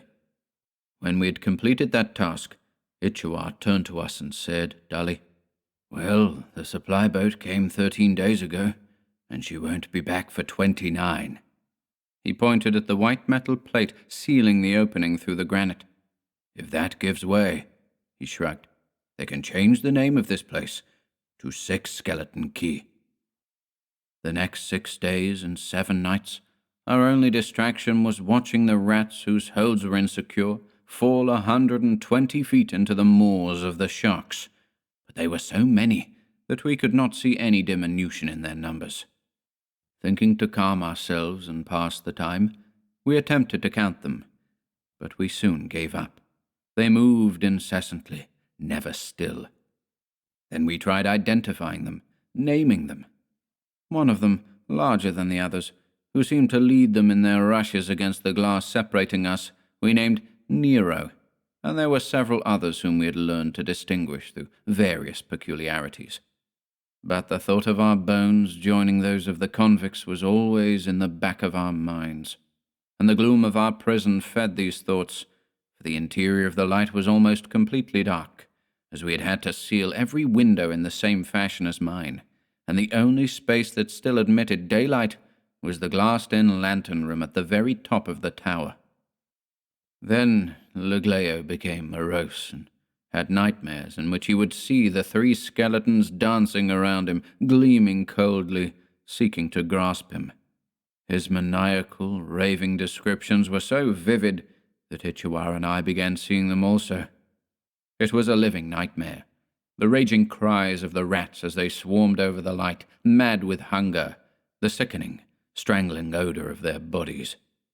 True, there is a way of signaling from lighthouses, but to reach the mast on which to hang the signal, we would have to go out on the gallery where the rats were. There was only one thing left to do. After debating all of the 9th day, we decided not to light the lantern that night. This is the greatest breach of our service, never committed as long as the tenders of the light are alive, for the light is something sacred, warning ships of danger in the night. Either the light gleams a quarter hour after sundown, or no one is left alive to light it. Well, that night, 3 Skeleton Light was dark, and all the men were alive. At the risk of causing ships to crash on our reefs, we left it unlit, for we were worn out, going mad. At 2 in the morning, while Ichiwa was dozing in his room, the sheet of metal sealing his window gave way. The chief had just time enough to leap to his feet and cry for help, the rats swarming over him. But Lafcadio and I, who had been watching from the lantern room, got to him immediately, and the 3 of us battled with the horde of maddened rats which flowed through the gaping window. They bit, we struck them down with our knives, and retreated. We locked the door of the room on them, but before we had time to bind our wounds, the door was eaten through and gave way, and we retreated up the stairs, fighting off the rats that leaped on us from the knee-deep swarm. I do not remember to this day how we ever managed to escape. All I can remember is wading through them up the stairs, striking them off as they swarmed over us, and then we found ourselves bleeding from innumerable bites, our clothes shredded, sprawled across the trap-door in the floor of the lantern room, without food or drink. Luckily, the trapdoor was metal, set into the granite with iron bolts. The rats occupied the entire light beneath us, and on the floor of our retreat lay some 20 of their fellows, who had gotten in with us before the trapdoor closed, and whom we had killed with our knives. Below us, in the tower, we could hear the screams of the rats as they devoured everything edible that they found. Those on the outside squealed in reply and writhed in a horrible curtain as they stared at us through the glass of the lantern room. Ichiwa sat up and stared silently at his blood trickling from the wounds on his limbs and body and running in thin streams on the floor around him. Lafcadio, who was in as bad a state, and so was I for that matter, stared at the chief and me vacantly, started as his gaze swung to the multitude of rats against the glass, then suddenly began laughing horribly. The 3 skeletons. The 3 skeletons are now the 6 skeletons.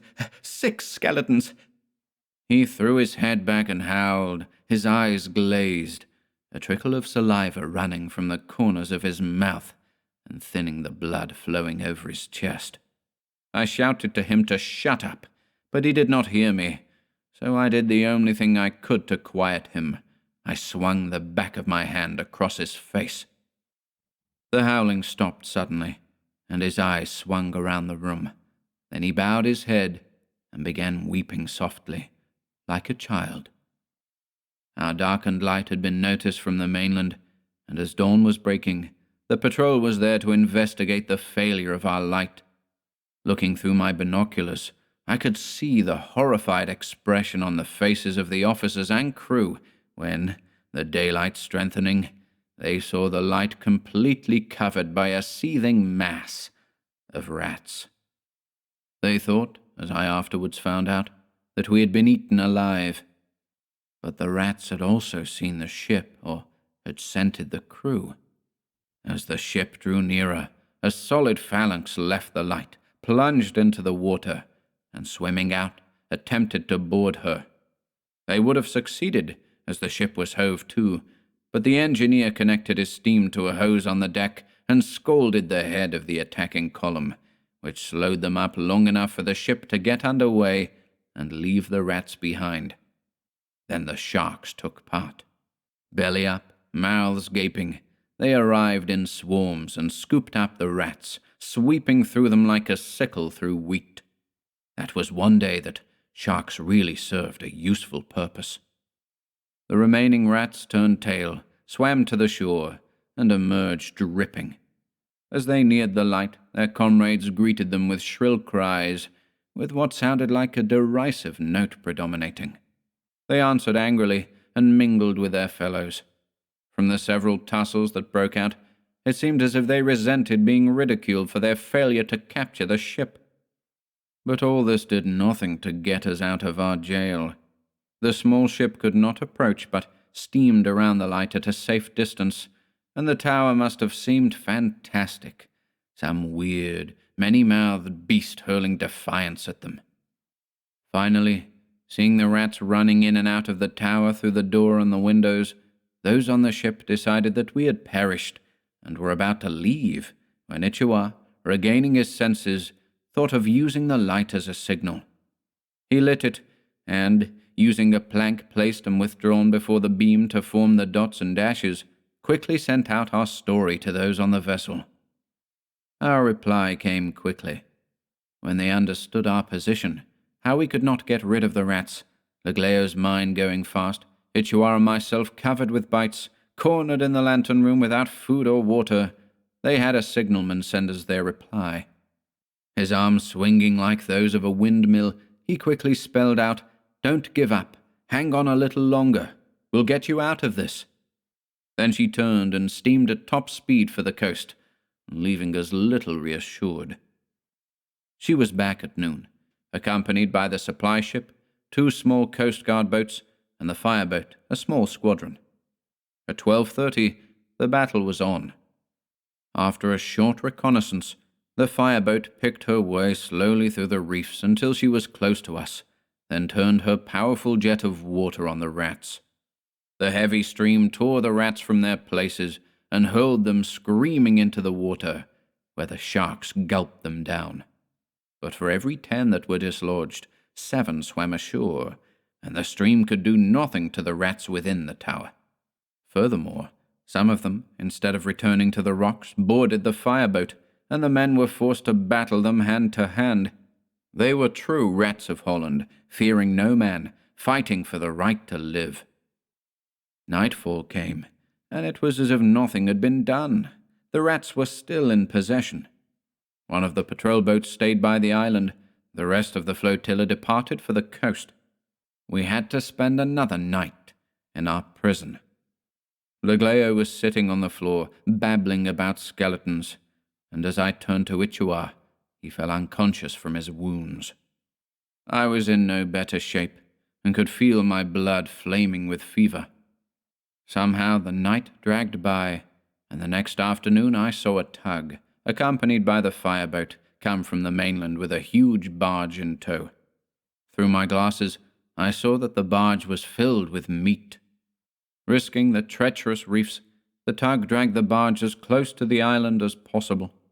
To the last rat, our besiegers deserted the rock, swam out, and boarded the barge reeking with the scent of freshly cut meat. The tug dragged the barge about a mile from shore, where the fireboat drenched the barge with gasoline. A well-placed incendiary shell from the patrol boat set her on fire. The barge was covered with flames immediately, and the rats took to the water in swarms, but the patrol boat bombarded them with shrapnel from a safe distance, and the sharks finished off the survivors. A whaleboat from the patrol boat took us off the island and left 3 men to replace us. By nightfall, we were in the hospital in Cayenne. What became of my friends? Well, Legleo's mind had cracked and he was raving mad. They sent him back to France and locked him up in an asylum, the poor devil. Ichua died within a week. A rat's bite is dangerous in that hot, humid climate, and infection sets in rapidly. As for me, when they fumigated the light and repaired the damage done by the rats, I resumed my service there. Why not? No reason why such an incident should keep me from finishing up my service there, is there? Besides, I told you I liked the place. To be truthful, I've never had a post as pleasant as that one, and when my time came to leave it forever, I tell you that I almost wept as 3 Skeleton Key disappeared below the horizon.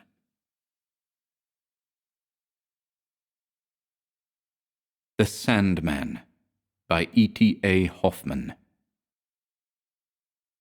Nathaniel to Lothar. You must all be very worried by my not having written for so long. Mother is probably angry, and Clara, I dare say, thinks that I am living in the lap of luxury, and have completely forgotten the lovely, angelic image which is so deeply imprinted on my heart and mind. That is not so, however. I think of you all daily and hourly, and in my sweet dreams the amiable figure of my lovely Clara passes, smiling at me with her bright eyes as charmingly as she used to, whenever I called on you. Oh, how could I possibly have written to you, in the tormented state of mind which has distracted all my thoughts until now? Something appalling has entered my life. Dark forebodings of a hideous, menacing fate are looming over me like the shadows of black clouds, impervious to any kindly ray of sunlight. It is time for me to tell you what has befallen me. I realize that I must, but at the very thought mad laughter bursts from within me. Oh, my dear Lothar, how am I ever to convey to you that what happened to me a few days ago has indeed managed to devastate my life so cruelly? If only you were here, you could see for yourself, but now you must undoubtedly consider me a crack-brained, superstitious fool. To cut a long story short, the appalling event that befell me, the fatal memory of which I am vainly struggling to escape, was simply this.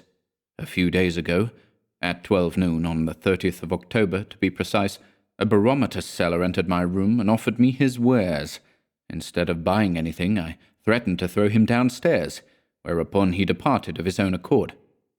You will apprehend that this incident must gain its significance from associations peculiar to myself, reaching far back into my own life, and that it must have been the personality of this unfortunate tradesman that had such a repulsive effect on me.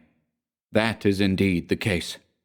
I am using all my strength to compose myself, so that I may calmly and patiently tell you enough about my early youth for your lively imagination to visualize everything in distinct and luminous images. As I prepare to begin, I hear you laugh, while Clara says, "What childish nonsense! Laugh, I beg you. Laugh and mock me as much as you please. But God in heaven, the hair is rising on my scalp, and I feel as though I were begging you to mock me in mad despair, as Franz Moore begged Daniel. Now, let me get on with the story. During the day, except at lunch, my brothers and sisters and I saw little of our father. He was no doubt heavily occupied with his duties. After dinner, which was served at 7 in accordance with the old custom, all of us, including our mother, would go into our father's study and sit at a round table. Our father would smoke tobacco and drink a big glass of beer with it. He would tell us many wondrous tales, and would become so excited over them that his pipe always went out. I would then have to light it again by holding out burning paper, which I greatly enjoyed. Often, however, he would give us picture books and sit silent and motionless in his armchair, blowing such clouds of smoke that we all seemed to be swathed in mist. On such evenings, our mother would be very melancholy, and hardly had the clock struck 9, then she would say, "Now, children, time for bed.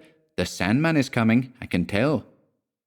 Whenever she said this, I would indeed hear something coming noisily upstairs, with rather heavy, slow steps.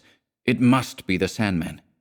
On one occasion, I found this hollow trampling particularly alarming, and asked my mother as she was shepherding us away, "Mother, who is the wicked Sandman who always chases us away from Papa? What does he look like?" "There is no such person as the Sandman, dear child," replied my mother. "When I say the Sandman is coming, that just means that you are sleepy and can't keep your eyes open, as though someone had thrown sand in them." My mother's answer did not satisfy me. Indeed, my childish mind formed the conviction that our mother was only denying the Sandman's existence so that we should not be afraid of him. After all, I could always hear him coming upstairs. Filled with curiosity about this Sandman and his relation to us children, I finally asked my youngest sister's old nurse what kind of man the Sandman was. "Why, Natty," replied the old woman, "don't you know that yet? He's a wicked man who comes to children when they don't want to go to bed and throws handfuls of sand into their eyes that makes their eyes fill with blood and jump out of their heads, and he throws the eyes into his bag and takes them into the crescent moon to feed his own children, who are sitting in the nest there.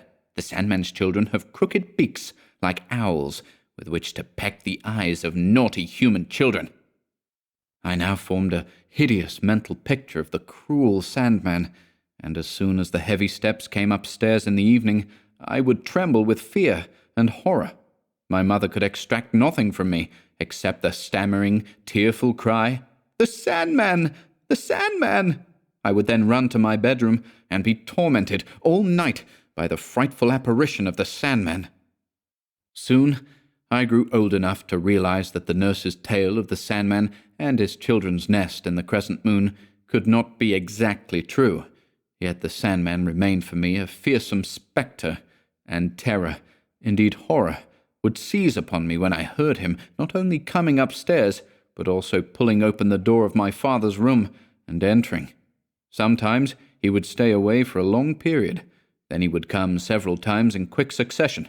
This went on for years, during which I never became accustomed to these sinister happenings, and my image of the hideous Sandman lost nothing of its vividness. His dealings with my father began increasingly to occupy my imagination. I was prevented from asking my father about them by an unconquerable timidity, but the desire to investigate the mystery myself grew stronger as the years went by. The Sandman had aroused my interest in the marvelous and extraordinary, an interest that readily takes root in a child's mind. I liked nothing better than hearing or reading horrific stories about goblins, witches, dwarfs, and so forth, but pride of place always belonged to the Sandman, and I kept drawing him in the strangest and most loathsome forms, with chalk or charcoal on tables, cupboards, and walls. When I was 10, my mother made me move from my nursery to a little bedroom just along the corridor from my father's room. We were still obliged to go to bed whenever the clock struck 9, and we heard the unknown being in the house. From my bedroom, I could hear him entering my father's room, and soon afterwards a fine, strange-smelling vapour seemed to spread through the house. As my curiosity increased, so did my resolve to make the Sandman's acquaintance by some means or other. Often, when my mother had gone past, I would slip out of my bedroom into the corridor, but I never managed to discover anything, for the Sandman had always entered the room before I reached the spot at which he would have been visible. Finally, impelled by an irresistible urge, I decided to hide in my father's room and await the Sandman's arrival. One evening, I perceived from my father's silence and my mother's low spirits that the Sandman was coming. Accordingly, I pretended to be very tired, left the room before 9, and concealed myself in a recess just beside the door. The front door creaked, and slow, heavy, rumbling steps approached the staircase. My mother hastened past me with my brothers and sisters. Gently, gently, I opened the door of my father's study. He was sitting, as usual, silent and motionless with his back to the door, and did not notice me. I slipped inside and hid behind the curtain, which was drawn in front of an open wardrobe next to the door. The rumbling steps came closer and closer. Strange sounds of coughing, scraping, and muttering could be heard. My heart was quaking with fear and anticipation. Right outside the door, a firm step, a violent tug at the latch, and the door sprang open with a clatter. Bracing myself with an effort, I peeped cautiously out. The Sandman was standing in the middle of the room, facing my father, with the light shining brightly in his face. The Sandman, the frightful Sandman, was the old advocate Coppelius, who sometimes had lunch with us. But the most hideous of shapes could not have filled me with deeper horror than this same Coppelius. Imagine a big, broad-shouldered man with a massive, misshapen head, a pair of piercing, greenish, cat-like eyes sparkling from under bushy grey eyebrows, and a large beaky nose hanging over his upper lip. His crooked mouth was often distorted in a malicious smile, and then a couple of dark red spots appeared on his cheeks, and a strange hissing sound proceeded from between his clenched teeth. Coppelius was always seen wearing an ash-grey coat of old-fashioned cut, with waistcoat and breeches to match, but with black stockings and shoes with little jewelled buckles. His small wig scarcely covered more than the crown of his head. His greasy locks stood on end above his big red ears, and a large, tightly tied pigtail stuck out from the back of his neck, disclosing the silver buckle that fastened his crimped cravat. His entire appearance was repellent and disgusting, but we children had a particular aversion to his big, gnarled, hairy hands, and anything touched by them ceased at once to be appetizing. Once he noticed this, he took delight in finding some pretext for fingering a piece of cake or fruit that our kind mother had surreptitiously put on our plates, so that our loathing and disgust prevented us, with tears in our eyes, from enjoying the titbit that was supposed to give us pleasure. He behaved in just the same way on special days, when our father would pour out a small glass of sweet wine. Coppelius would then quickly pass his hand over it, or he would raise the glass to his blue lips and utter a fiendish laugh on seeing us unable to express our vexation, other than by suppressed sobs. He used to refer to us only as the little beasts. In his presence we were forbidden to utter a sound, and we cursed the ugly, unfriendly man who was deliberately intent on spoiling our slightest pleasures. Our mother seemed to hate the odious Coppelius as much as we did, for as soon as he showed himself, her good spirits, her cheerful, relaxed manner, were transformed into sorrowful and gloomy gravity. Our father behaved towards him as though Coppelius were a higher being, whose foibles must be endured, and who had to be kept in a good mood at whatever cost. Coppelius had only to drop a hint, and his favourite dishes were cooked and rare wines opened. On seeing Coppelius now, I realized with horror and alarm that he and none other must be the Sandman. But to me the Sandman was no longer the bogeyman in the nursery story who brings children's eyes to feed his brood in their nest in the crescent moon. No, he was a hateful, spectral monster, bringing misery, hardship, and perdition, both temporal and eternal, wherever he went. I was rooted to the spot, despite the risk of being discovered, and, as I was well aware, of being severely punished. I stayed there, listening and poking my head between the curtains. My father welcomed Coppelius with much formality. "Come on, let's get to work," cried Coppelius in a hoarse, croaking voice, throwing off his coat. My father, silent and frowning, took off his dressing-gown, and the two of them donned long black smocks. I did not notice where these came from. My father opened the folding doors of a cupboard, but I saw that what I had so long taken for a cupboard was instead a dark recess containing a small fireplace. Coppelius walked over to it, and a blue flame crackled up from the hearth. All manner of strange instruments were standing around. Merciful heavens! As my old father bent down to the fire, he looked quite different. A horrible, agonizing convulsion seemed to have contorted his gentle, honest face into the hideous, repulsive mask of a fiend. He looked like Coppelius.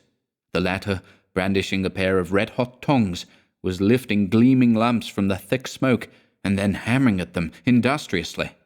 It seemed to me that human faces were visible on all sides, but without eyes and with ghastly, deep, black cavities instead. "Bring the eyes," bring the eyes!"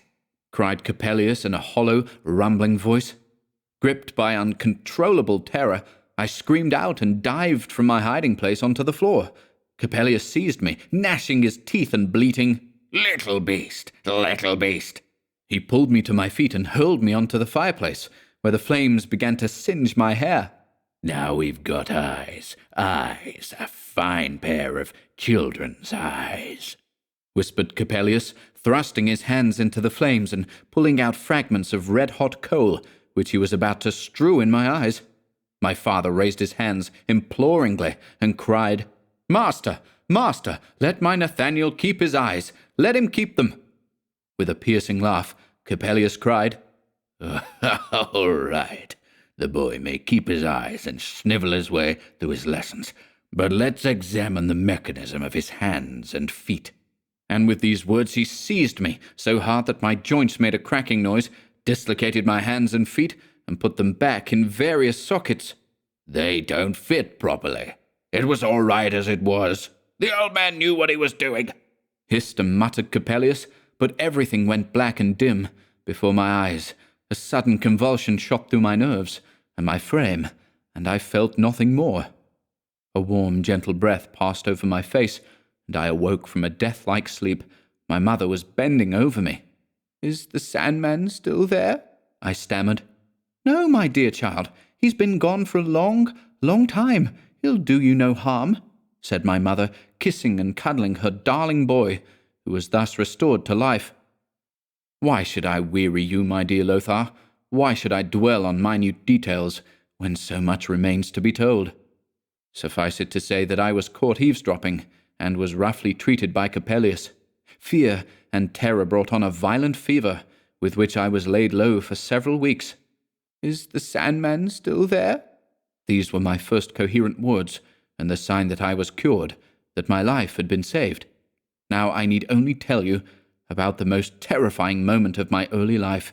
You will then be convinced that it is not the weakness of my eyesight that makes everything appear colourless, but that a sombre destiny has indeed veiled my life in a murky cloud, which perhaps I shall not penetrate until I die.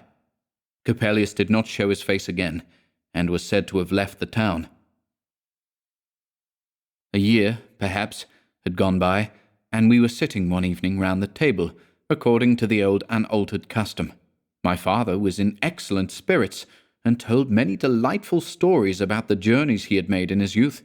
Then, as it struck 9, we suddenly heard the front door creaking on its hinges, and slow, leaden steps came rumbling through the hall and up the stairs.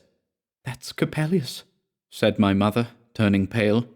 "Yes, it's Coppelius," repeated my father in a dull, spiritless voice. Tears burst from my mother's eyes. "But, father, father," she cried, "does this have to happen?" "This is the last time he will visit me, I promise you," replied my father. "Go take the children away. Go to bed. Good night."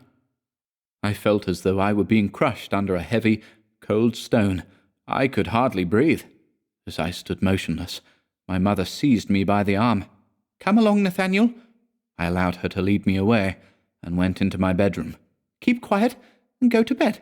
Go to sleep," my mother called after me, but I was so tormented by indescribable inner terror and turmoil that I could not sleep a wink. Before me stood the hateful, loathsome Coppelius, his eyes sparkling, laughing at me maliciously, and I strove in vain to rid myself of his image. It must already have been midnight when a frightful crash was heard, as though a cannon had been fired. The whole house trembled. A rattling, rustling noise passed my door, and the front door was slammed with a clatter. "That's Coppelius!" I cried in terror, leaping out of bed. Suddenly, a piercing scream of lament was heard. I raced to my father's room. The door was open. A cloud of suffocating smoke billowed towards me, and the maidservant shrieked, "Oh, the master! The master!" On the floor, in front of the smoking fireplace, my father was lying dead, his face burnt black and hideously contorted, while my sisters wailed and whimpered all round him, and my mother lay in a dead faint. "Coppelius, you abominable fiend! You've murdered my father!" I shouted. Then I lost consciousness. 2 days later, when my father was laid in his coffin, his features were once again as mild and gentle as they had been during his life. I was comforted by the realization that his alliance with the devilish Coppelius could not have plunged him into eternal perdition. The explosion had roused the neighbors. The incident got out and came to the attention of the authorities, who wanted to call Coppelius to account. He, however, had vanished from the town without leaving a trace. If I now tell you, my cherished friend, that the barometer seller who called on me was none other than the abominable Coppelius, you will not blame me for interpreting his malevolent appearance as a portent of dire misfortune. He was differently dressed, but Coppelius's figure and features are too deeply engraved on my mind for any mistake to be possible. Besides, Coppelius has not even changed his name. I am told that he claims to be a Piedmontese mechanic called Giuseppe Coppola. I am determined to try conclusions with him and avenge my father's death, come what may. Say nothing to my mother about the appearance of this hideous monster. Give my love to my dear Clara. I will write to her when my mind is calmer. Farewell. Clara to Nathaniel. It is true that you haven't written to me for a long time, but I am still convinced that I am in your thoughts, for you must have been preoccupied with me when, intending to send off your last letter to my brother Lothar, you addressed it to me instead of to him.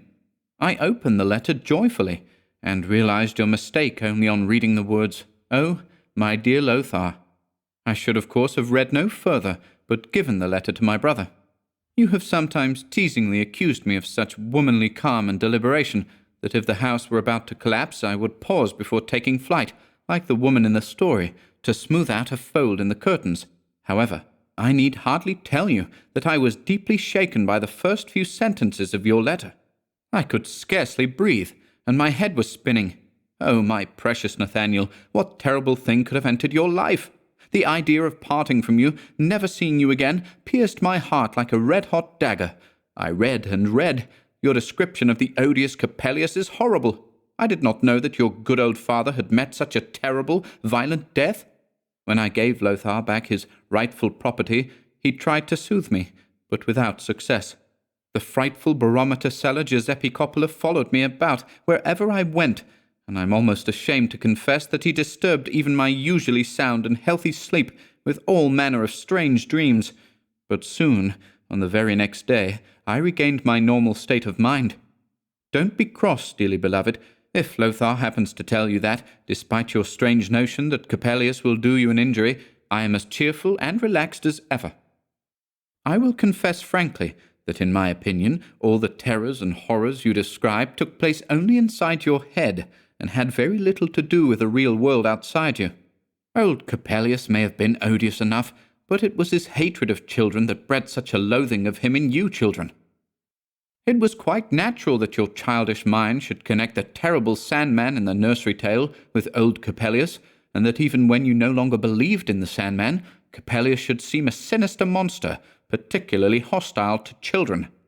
As for his uncanny nocturnal goings-on with your father, I expect the two of them were simply conducting secret alchemical experiments, which could hardly please your mother, since a lot of money must have been squandered, and, moreover, as is said always to happen to such inquirers, your father became obsessed with the delusive longing for higher wisdom, and was estranged from his family. Your father must have brought about his death by his own carelessness, and Coppelius cannot be to blame. Would you believe that yesterday I asked our neighbour, an experienced chemist, whether it was possible for such an explosion which killed people on the spot to occur in chemical experiments? He said, "Why, of course," and gave me a characteristically long-winded account of how this could happen, mentioning so many strange-sounding names that I couldn't remember any of them. Now, I expect you'll be angry with your Clara. You'll say, "Her cold temperament cannot accept the mystery that often enfolds man in invisible arms. She perceives only the varied surface of the world, and takes pleasure in it, as a childish infant does in a glittering fruit which has deadly poison concealed within it."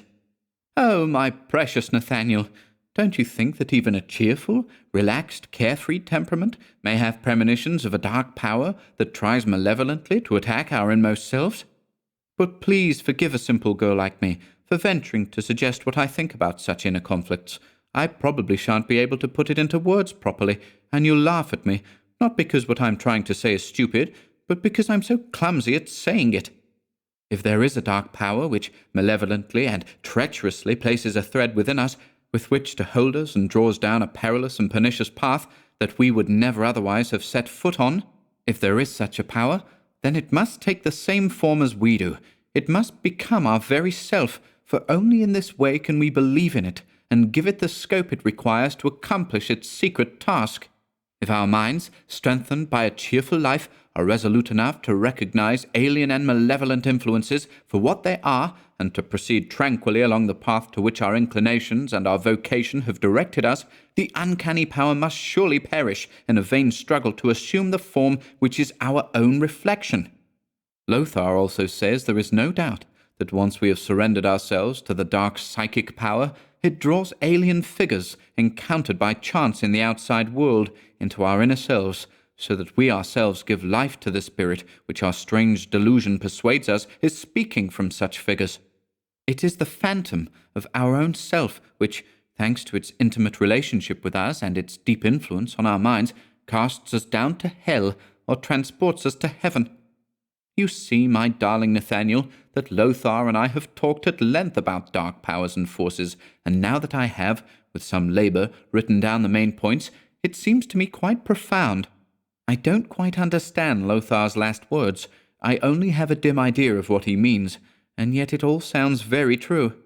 I beg you to forget all about the hateful advocate Coppelius and the barometer man Giuseppe Coppola. Be assured that these alien figures have no power over you. Only your belief in their malevolent power can make them truly malevolent to you.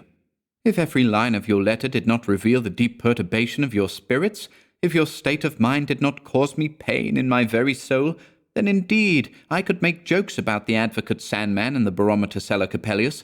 Keep your spirits up. If the hateful Coppola should presume to annoy you in your dreams, I am determined to appear in your presence like your guardian angel and to drive him away with loud laughter. I am not the slightest bit afraid of him, or his horrid hands. I wouldn't let him spoil my appetite as an advocate, nor hurt my eyes as a Sandman. Eternally yours, my most dearly beloved Nathaniel, etc. Nathaniel to Lothar. I am very annoyed that Clara should have opened and read my recent letter to you, although admittedly the mistake was due to my own absent-mindedness. She has written me a most profound philosophical letter, in which she demonstrates at great length that Coppelius and Coppola exist only in my mind, and are phantoms emanating from myself, which will crumble to dust the moment I acknowledge them as such. Really, who would have thought that the spirit which shines from such clear, gracious, smiling, childlike eyes, like a sweet and lovely dream, could draw such intellectual distinctions worthy of a university graduate? She appeals to your opinion. You and she have talked about me. I suppose you have given her lectures on logic to teach her how to sift and search old problems with due subtlety. Well, stop it at once. Anyway, it seems certain that the barometer seller Giuseppe Coppola is not the same person as the old advocate Coppelius. I am attending the lectures given by the newly arrived professor of physics, who is called Spallanzani, like the famous naturalist, and is likewise of Italian descent. He has known Coppola for many years, and besides, his accent makes it clear that he really is a Piedmontese. Coppelius was a German, though not an honest one, in my opinion. My mind is not completely at ease. You and Clara are welcome to think me a melancholy dreamer, but I cannot shake off the impression that Coppelius's accursed face made on me. I am glad he has left the town, as Spallanzani tells me. This professor is an odd fish, a tubby little man with projecting cheekbones, a delicate nose, thick lips, and small piercing eyes. But you will get a better idea of him than any description can convey if you take a look at Cagliostro, as he is depicted by Kordowiecki in some Berlin magazine. That is what Spallanzani looks like. Not long ago, as I was going up his stairs, I noticed that a narrow strip of the glass door was left unconcealed by the curtain, which is normally drawn across it. I can't tell how it was that I peeped in inquisitively. Inside the room, a tall, very slim woman, beautifully proportioned and magnificently dressed, was sitting in front of a small table on which she was leaning, with her hands folded. She was facing the door, so that I had a full view of her angelic face. She seemed not to notice me, and indeed there was something lifeless about her eyes, as though they lacked the power of sight. She seemed to be asleep with her eyes open. I had a rather uncanny feeling, and crept softly into the lecture hall next door. Afterwards, I learnt that the figure I had seen was Spallanzani's daughter, Olympia, whom, strangely and reprehensibly, he keeps locked up so that nobody at all is allowed near her. There must be something peculiar about her. Perhaps she is feeble-minded, for example. But why am I writing all this to you? I could have told you all this better and more fully by word of mouth, for let me tell you that in 2 weeks' time I shall be with you. I must see my dear sweet angel, my Clara, again. Her presence will blow away the mood of irritation which, I must confess, almost mastered me after that damnably sensible letter. That's why I won't write to her today. Best wishes, etc. No invention could be stranger or more extraordinary than the events which befell my poor friend, the young student Nathaniel, and which I have undertaken to recount to you, dear reader. Have you, my kind patron, ever had an experience that entirely absorbed your heart, your mind, and your thoughts, banishing all other concerns? You were seething and boiling inwardly. Your fiery blood raced through your veins and gave a richer colour to your cheeks. You had a strange, fixed stare, as though you were trying to make out forms invisible to any other eyes, in empty space, and your words faded into obscure sighs. "What's wrong, my dear fellow? Whatever's the matter, old chap?" inquired your friends. And you, anxious to convey your inner vision with all its glowing colours, its lights and shadows, laboured in vain to find words with which to begin. But you felt as though you must compress the entire wonderful, splendid, terrible, hilarious, and hideous experience into your very first word, so that it should strike your hearers like an electric shock. Yet every word, all the resources of language, seemed faded, frosty, and dead. You searched and stammered and stuttered, and your friends' matter-of-fact questions were like gusts of icy air, blowing on your inner glow and well-nigh extinguishing it. But if, like a bold painter, you had first sketched the outlines of your inner vision with a few careless strokes, you had little trouble in adding ever brighter colours, until the swirling throng of multifarious figures seized hold of your friends' imagination, and they saw themselves, like you, in the midst of the picture that arose from your mind. I must confess, kind reader, that nobody has actually asked me to tell the story of young Nathaniel. You are aware, however, that I belong to the curious race of authors who, if they are filled with such a vision as I have just described, feel as though everyone who approaches them, and all the world besides, were asking, "Whatever's the matter? Tell me everything, my dear fellow." Thus I felt powerfully impelled to tell you about Nathaniel's calamitous life. Its strange and wondrous character absorbed my entire soul. But for that very reason, and because, dear reader, I have to put you in the right mood to endure an odd tale, which is no easy matter, I racked my brains to find a portentous, original, and arresting way of beginning Nathaniel's story. Once upon a time, the best way to begin any story, but too down to earth. In the small provincial town of S, there lived, somewhat better, at least it provides some build-up to the climax. Or why not plunge in medias res? "Go to the devil!" cried the student Nathaniel, wild-eyed with fury and terror, as the barometer seller Giuseppe Coppola. I had in fact written this down, when I fancied there was something comical in the student Nathaniel looking wild-eyed. The story, however, is no laughing matter. Unable to find words that seemed to reflect anything of the prismatic radiance of my inner vision, I decided not to begin at all. Be so good, dear reader, as to accept the 3 letters kindly communicated to me by my friend Lothar as the sketch for my portrayal. As I tell the story, I shall endeavour to add more and more colour to it. I may, like a good portraitist, succeed in depicting some figures so well that you find them good likenesses, even without knowing the originals. Indeed, you may feel as though you had often seen these persons with your very own eyes. Then, oh my reader, you may come to believe that nothing can be stranger or weirder than real life, and that the poet can do no more than capture the strangeness of reality, like the dim reflection in a dull mirror. In order to put you more fully in the picture, I must add that soon after the death of Nathaniel's father, his mother had taken Clara and Lothar, the children of a distant relative who had likewise died, and left them orphans, into the household. Clara and Nathaniel became warmly attached to each other, and nobody could possibly have any objection to this. Hence they were engaged by the time Nathaniel left the town in order to continue his studies in G. His last letter was written from G, where he was attending lectures by the famous professor of physical sciences, Spallanzani. I might now go on cheerfully with my story, but at this instant the image of Clara is so vividly present to me that I cannot look away, as always happened when she used to look at me with her lovely smile. Clara could by no means be called beautiful. That was the judgment of all professional authorities on beauty. Yet the architects praised her perfectly proportioned figure, while the painters raved about the chaste lines of her neck, her shoulders, and her breasts, fell in love with her wonderful hair, which reminded them of Battoni's Mary Magdalene, and talked a lot of nonsense about Battoni's colouring techniques. One of them, however, a true fanaticist, drew a very odd comparison between Clara's eyes and a lake by Ruysdael, which reflected the pure azure of the cloudless sky, the forests and flowery meadows, and the varied, happy life of the fertile landscape. Poets and musicians went further and said, "Lake? Reflection? How can we look at the girl without perceiving wondrous heavenly sounds and songs radiating from her gaze and penetrating and vivifying our very hearts?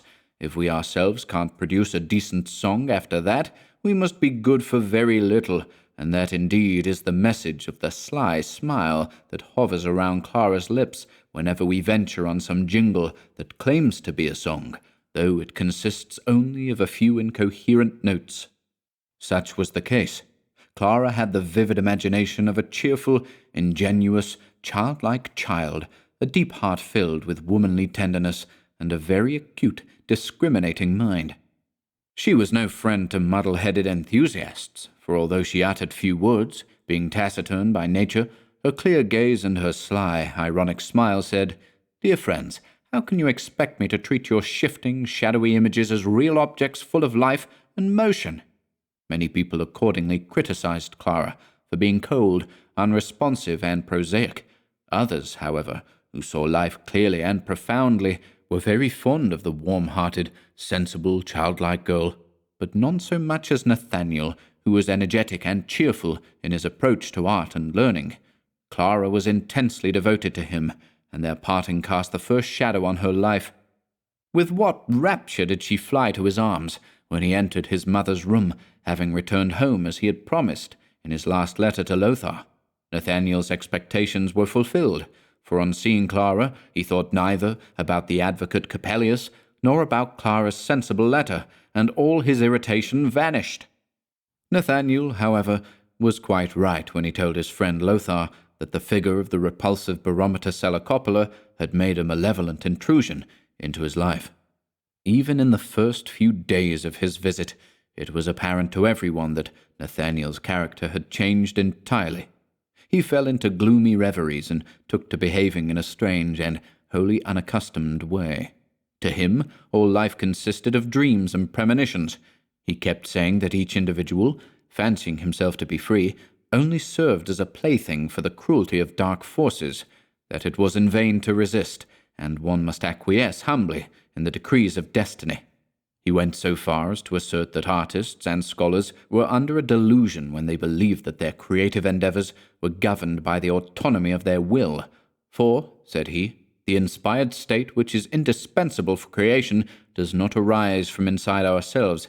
It is due to the influence of a higher principle that lies outside us. The sensible Clara greatly disliked these mystical flights of fancy, but there seemed no point in trying to refute them.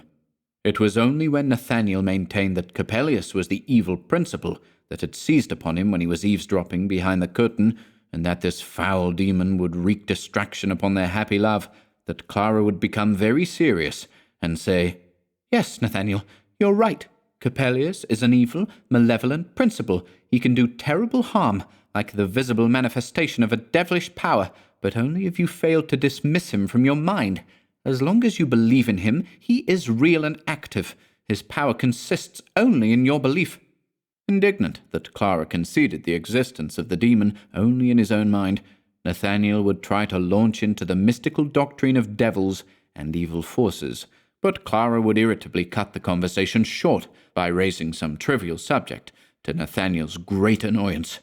He concluded that such mysteries were inaccessible to cold and insensitive temperaments, without clearly realizing that he considered Clara's temperament to be such, and accordingly persevered in his attempts to initiate her into these mysteries. Early in the morning, when Clara was helping to make the breakfast, he would stand beside her, reading aloud from all manner of mystical books, until Clara asked, "But, Nathaniel, dear, what if I were to scold you for being the evil principle exerting a malevolent influence on my coffee? For if I drop everything, as you demand, and gaze into your eyes while you read, the coffee will run over into the fire, and none of you will get any breakfast." Nathaniel would then clap the book shut and run angrily to his room. In the past, Nathaniel had shown a special gift for composing charming and vivid stories, which he would write down, and which Clara would listen to with heartfelt enjoyment. Now his compositions were gloomy, unintelligible, and formless, so that even though Clara was too kind to say so, he was aware how little they appealed to her. Nothing had a more deadly effect on Clara than tedium. Her unconquerable mental drowsiness would reveal itself in her expression and her speech. Nathaniel's compositions were indeed very tedious. His annoyance with Clara's cold, prosaic temperament increased, while Clara could not overcome her irritation with Nathaniel's dismal, obscure, tedious mysticism, and so, without noticing it, they became increasingly estranged from one another. Nathaniel himself was obliged to confess that the figure of the hateful Coppelius had begun to fade from his imagination, and he often had difficulty in imparting lively colours to Coppelius in his compositions, where the latter appeared as a dreadful bogeyman and emissary of fate. Finally, he conceived the plan of writing a poem about his gloomy premonition that Coppelius would destroy his happy love. He portrayed himself and Clara as joined in true love, but every so often a black hand seemed to reach into their lives and tear out some newly discovered source of pleasure. Finally, when they are standing at the altar, the fearsome Coppelius appears and touches Clara's lovely eyes, which leap into Nathaniel's breast, burning and singeing him. Coppelius seizes him and hurls him into a circle of flames, which is rotating with the speed of a whirlwind, dragging him along in its fury. A tumult springs up, as when the savage hurricane lashes the ocean, whose foaming waves rear up like black giants, with white heads, filled with the rage of combat. But through all the tumult he hears Clara's voice saying, "Can't you see me? Coppelius deceived you. It wasn't my eyes that burned in your breast, but red-hot drops of your own heart's blood. I have my eyes. Just look at me." "That is Clara," thinks Nathaniel, "and I am her own, eternally." At that moment, his thought seems to reach down forcibly into the circle of flames, bringing it to a halt, and the tumult fades away in a black abyss.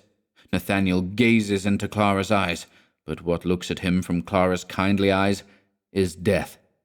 While composing this, Nathaniel was calm and collected. He revised and polished every line, and, having submitted to the constraints of metre, he did not rest until the entire work was pure and melodious. Yet, when he had finished and read the poem aloud to himself, he was gripped by wild horror and terror, and shrieked, "Whose hideous voice is this?" Before long, however, he again decided that it was a highly successful poem, which could not fail to animate Clara's cold temperament, though he had no clear idea what purpose this would serve, or what might result from alarming her with hideous images prophesying the destruction of their love by a terrible fate. They were sitting, Nathaniel and Clara, in her mother's little garden. Clara was in good spirits, because during the past 3 days, while working on his poem, Nathaniel had no longer tormented her with his dreams and premonitions. Besides, Nathaniel talked in a lively, cheerful manner about pleasant matters, as in the past, so that Clara said, "Now you're completely mine again. Do you see how we've driven that hateful Coppelius away?" Only then did Nathaniel remember that he had the poem in his pocket and had been meaning to read it aloud. He promptly drew it out and began reading. while Clara, resigned to the prospect of something tedious as usual, quietly began knitting. But as the cloud of gloom swelled up in ever-deepening blackness, she let her knitting fall from her hands and gazed fixedly at Nathaniel. The latter was entirely carried away by his poem. His cheeks burned with the fire within him. Tears gushed from his eyes. Finished at last, he gave a sigh of exhaustion. He seized Clara's hand and moaned miserably, "Oh, Clara, Clara!"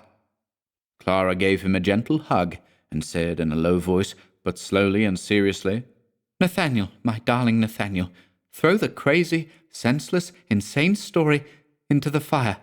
Nathaniel sprang up indignantly and exclaimed, thrusting Clara away, "You accursed, lifeless automaton!" He rushed away, while Clara, deeply hurt, shed bitter tears. "Oh, he never loved me, because he doesn't understand me," she wailed. Lothar entered the bower, and Clara could not help telling him what had occurred. Since he loved his sister with all his heart, every accusing word she uttered threw sparks into his mind, so that the irritation he had long felt with the dreamy Nathaniel was inflamed into furious anger. He ran to Nathaniel and rebuked him harshly for his senseless behavior towards Lothar's dearly loved sister. Nathaniel flew into a passion and replied in kind. They called each other a mad, fantastical coxcomb and a wretched, vulgar Philistine. A duel was inevitable. They decided to meet next morning behind the garden and fight with sharpened rapiers, as was customary among the local students. In the meantime, they crept about, silent and scowling. Clara overheard their violent quarrel and saw the fencing master bringing the rapiers at daybreak. She guessed what was afoot.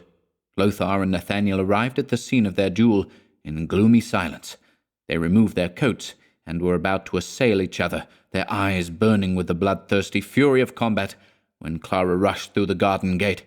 "You dreadful savages!" she cried amid her sobs. "Strike me down first before you attack each other, for how can I go on living if my lover has murdered my brother, or my brother has killed my lover?" Lothar lowered his weapon and looked silently at the ground, but Nathaniel, with a shock of heart-rending sorrow, recollected all the love he had felt for his adorable Clara in the most glorious days of his youth. The fatal implement fell from his hand, and he threw himself at Clara's feet. "Can you ever forgive me, my beloved Clara? Can you forgive me, my beloved brother Lothar?" Lothar was touched by his friend's agony. Amid floods of tears, the three embraced in token of reconciliation, and swore unfailing love and loyalty to one another. Nathaniel felt as though relieved of a heavy burden which had been crushing him, and as though, by resisting the dark forces which had ensnared him, he had saved his entire existence from the threat of annihilation. He spent 3 more blissful days among his dear ones, then returned to G, where he intended to stay for another year before returning to his hometown for good. Everything relating to Coppelius was kept from his mother, for it was known that she could not think without horror of the man whom she, like Nathaniel, held responsible for her husband's death. On returning to his lodgings, Nathaniel was astonished to discover that the whole house had been burnt to the ground. Nothing remained amid the ruins but the firewall separating it from the adjacent houses. Although the fire had broken out in the laboratory of the apothecary, who lived on the ground floor, and the house had burnt from the bottom up, Nathaniel's bold and energetic friends had managed to get into his upstairs room in time to save his books, manuscripts, and instruments. They had removed all these things, which were undamaged, to another house, and taken possession of a room there, which Nathaniel immediately moved into. He paid no particular heed to the fact that he was now living opposite Professor Spallanzani, nor did he think it specially noteworthy that his window looked straight into the room where Olympia often sat by herself, so that he could clearly make out her shape, although her features remained blurred and indistinct. He was eventually struck by the fact that Olympia often spent hours sitting at a little table, just as he had previously glimpsed her through the glass door, without doing anything but gazing rigidly across at him. He was also obliged to confess that he had never seen a more shapely woman, but with Clara in his heart, he remained indifferent to the stiff and motionless Olympia. Only occasionally did he glance up from his textbook at the beautiful statue. That was all. Just as Nathaniel was writing to Clara, there came a soft tap at the door. On his calling, "Come in," it opened, and in peeped Coppola's repulsive face. Nathaniel felt himself quaking inwardly. However, mindful of what Spallanzani had said about his fellow countryman Coppola, and of his own sacred promise to Clara concerning the Sandman Coppelius, he felt ashamed of his childish superstition, pulled himself together with a great effort, and spoke as calmly and gently as he could. "I don't wish to buy any barometers, my friend. Be off with you." Now, however, Coppola came right into the room, contorting his wide mouth into a hideous grin, and giving a piercing look from under his long, grey lashes. He said hoarsely, "No barometer, no barometer. I have beautiful eyes to sell you, beautiful eyes." "You madman!" cried Nathaniel in horror. "How can you have eyes to sell? Eyes?" But Coppola had already put his barometers aside. He reached into the wide pockets of his coat and fetched out lorgnettes and pairs of spectacles, which he placed on the table. Now, glass to wear on your nose. These are my eyes, beautiful eyes." And with these words, he pulled out more and more spectacles, so that the whole table began strangely gleaming and shining. Innumerable eyes flickered and winked and goggled at Nathaniel, but he could not look away from the table, and Coppola put more and more spectacles on it, and their flaming eyes sprang to and fro ever more wildly, darting their blood-red rays into Nathaniel's breast. Overcome by mad terror, he shrieked, "Stop! Stop, you frightful man!" and seized Coppola by the arm, as the latter was reaching into his pocket for yet more spectacles, even though the entire table was now covered with them. Coppola freed himself gently, uttering a horrible, hoarse laugh, and with the words, "No good for you, but here, beautiful glass." He swept up all the spectacles, packed them away, and produced from the side pocket of his coat a number of large and small spyglasses. As soon as the spectacles had been removed, Nathaniel became perfectly calm. Thinking of Clara, he realized that the hideous apparition could only have proceeded from within himself, and that Coppola must be a thoroughly honest mechanic and optician, who could not possibly be the accursed double or ghost of Coppelius. Besides, the spyglasses that Coppola had now placed on the table had nothing remarkable about them, let alone the sinister qualities of the spectacles, and, in order to make amends for his behavior, Nathaniel decided to buy something from Coppola after all. He picked up a small, beautifully made pocket spyglass and tested it by looking out of the window. Never before in his life had he come across a spyglass that brought objects before one's eyes with such clarity, sharpness, and distinctness. He involuntarily looked into Spallanzani's room. Olympia was sitting as usual at the little table, with her arms on it and her hands folded. Only now did Nathaniel behold Olympia's wondrously beautiful face. It was only her eyes that seemed to him strangely fixed and dead. As he peered ever more intently through the glass, however, he thought he saw moist moonbeams shining from Olympia's eyes. It was as though her power of vision were only now being awakened. Her eyes seemed to sparkle more and more vividly. Nathaniel remained at the window, as though rooted to the spot by a spell, gazing uninterruptedly at Olympia's heavenly beauty. He was aroused, like somebody lost in a dream, by the sound of foot-scraping and throat-clearing. Coppola was standing behind him. "3 zecchini, 3 ducat." Nathaniel, who had completely forgotten the optician, hastily paid the sum demanded. "Beautiful glass, no? Beautiful glass?" asked Coppola in his repulsive, hoarse voice, smiling maliciously. Yes, replied Nathaniel crossly. "Goodbye, my friend." Coppola left the room, not without casting many strange side-glances at Nathaniel, who heard him laughing loudly as he went downstairs. "All right," said Nathaniel. "He's laughing at me because I no doubt paid too high a price for the little spyglass. Too high a price." As he uttered these words in a low voice, a deep, deathly sigh seemed to send a grisly echo through the room. Nathaniel caught his breath with fear. But no, it was he who had uttered the sigh. That was quite obvious.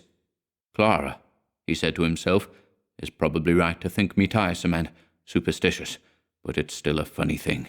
Oh, more than that, I suspect, that the silly idea that I paid too high a price for Coppola's spyglass makes me feel so oddly apprehensive. I can't think why this is."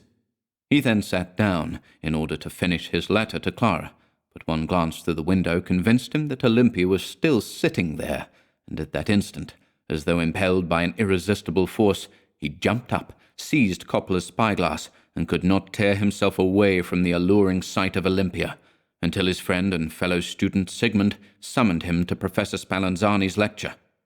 The curtain in front of the fateful room was drawn tight. Nathaniel could neither glimpse Olympia there nor, during the next 2 days, in her room, although he scarcely left his window and peered continually through Coppola's spyglass.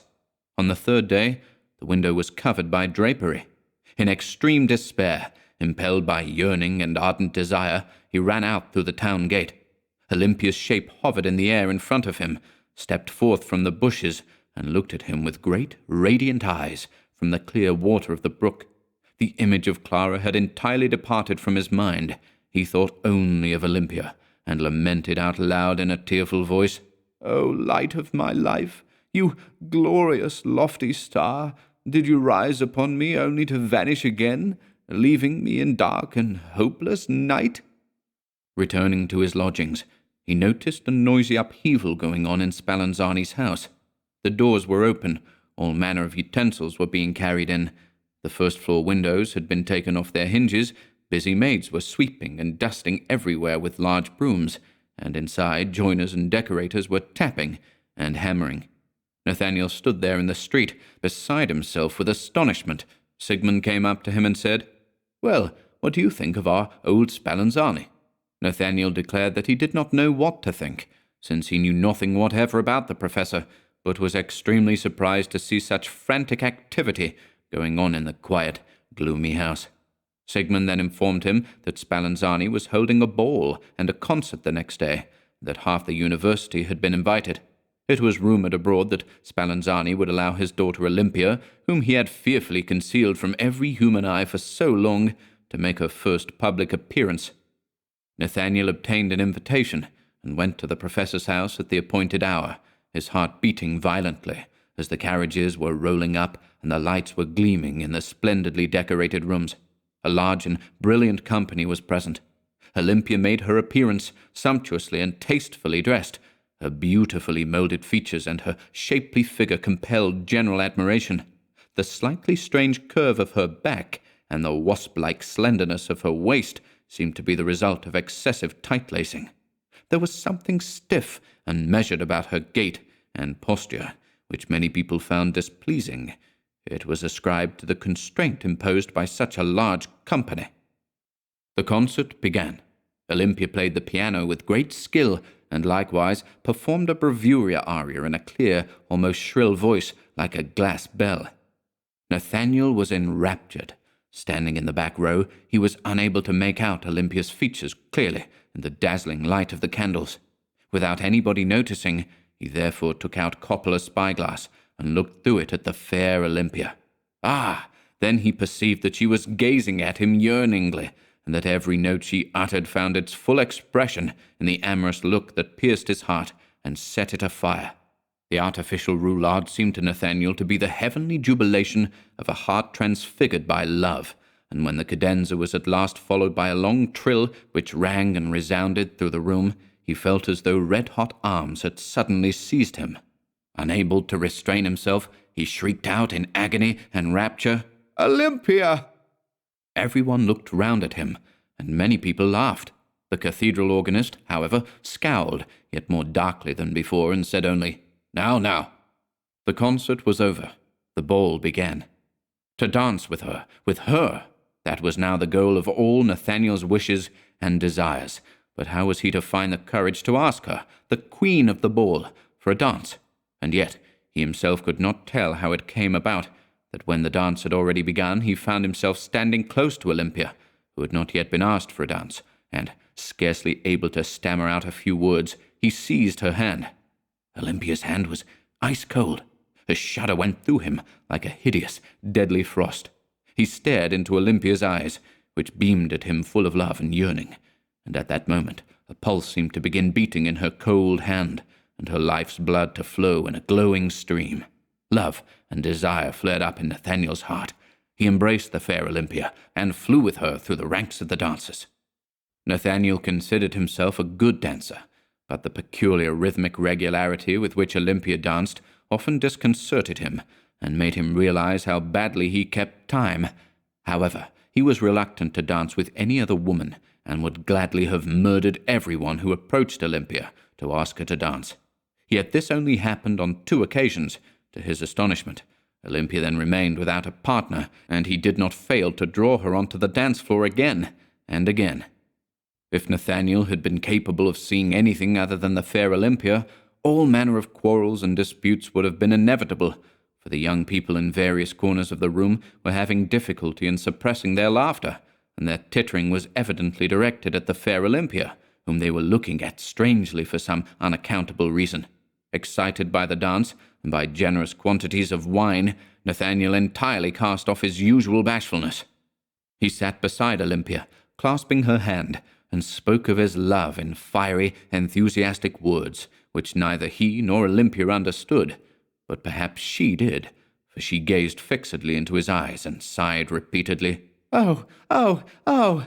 Whereupon Nathaniel said, "Oh, you splendid, divine woman, you ray shining from the promised afterlife of love, you profound spirit reflecting my whole existence," and much more along the same lines, but Olympia only sighed repeatedly, "Oh, oh." Professor Spallanzani passed the happy couple once or twice, and smiled upon them with an air of strange satisfaction. Although Nathaniel was in the 7th heaven, he suddenly felt as though down on earth, in Professor Spallanzani's house, darkness were falling. He looked round and noticed, to his consternation, that the last 2 lights in the empty ballroom had burnt down to their sockets and were about to go out. The music and dancing had long since ceased. "Parting! Parting!" he cried in frantic despair. He kissed Olympia's hand. He bent down to her mouth. His burning lips met ice-cold ones.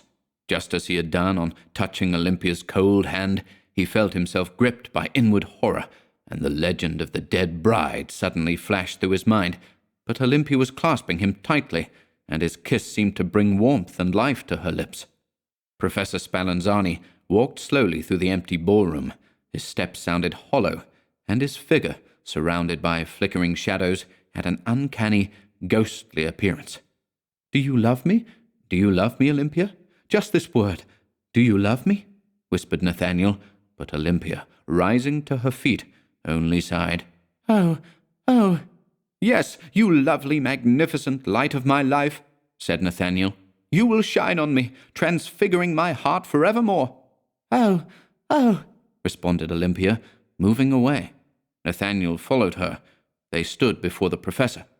"You have had a remarkably animated conversation with my daughter," said he, with a smile. "Well, my dear Nathaniel, if you find pleasure in talking to the silly girl, I shall always welcome your visits." Nathaniel was walking on air as he took his leave.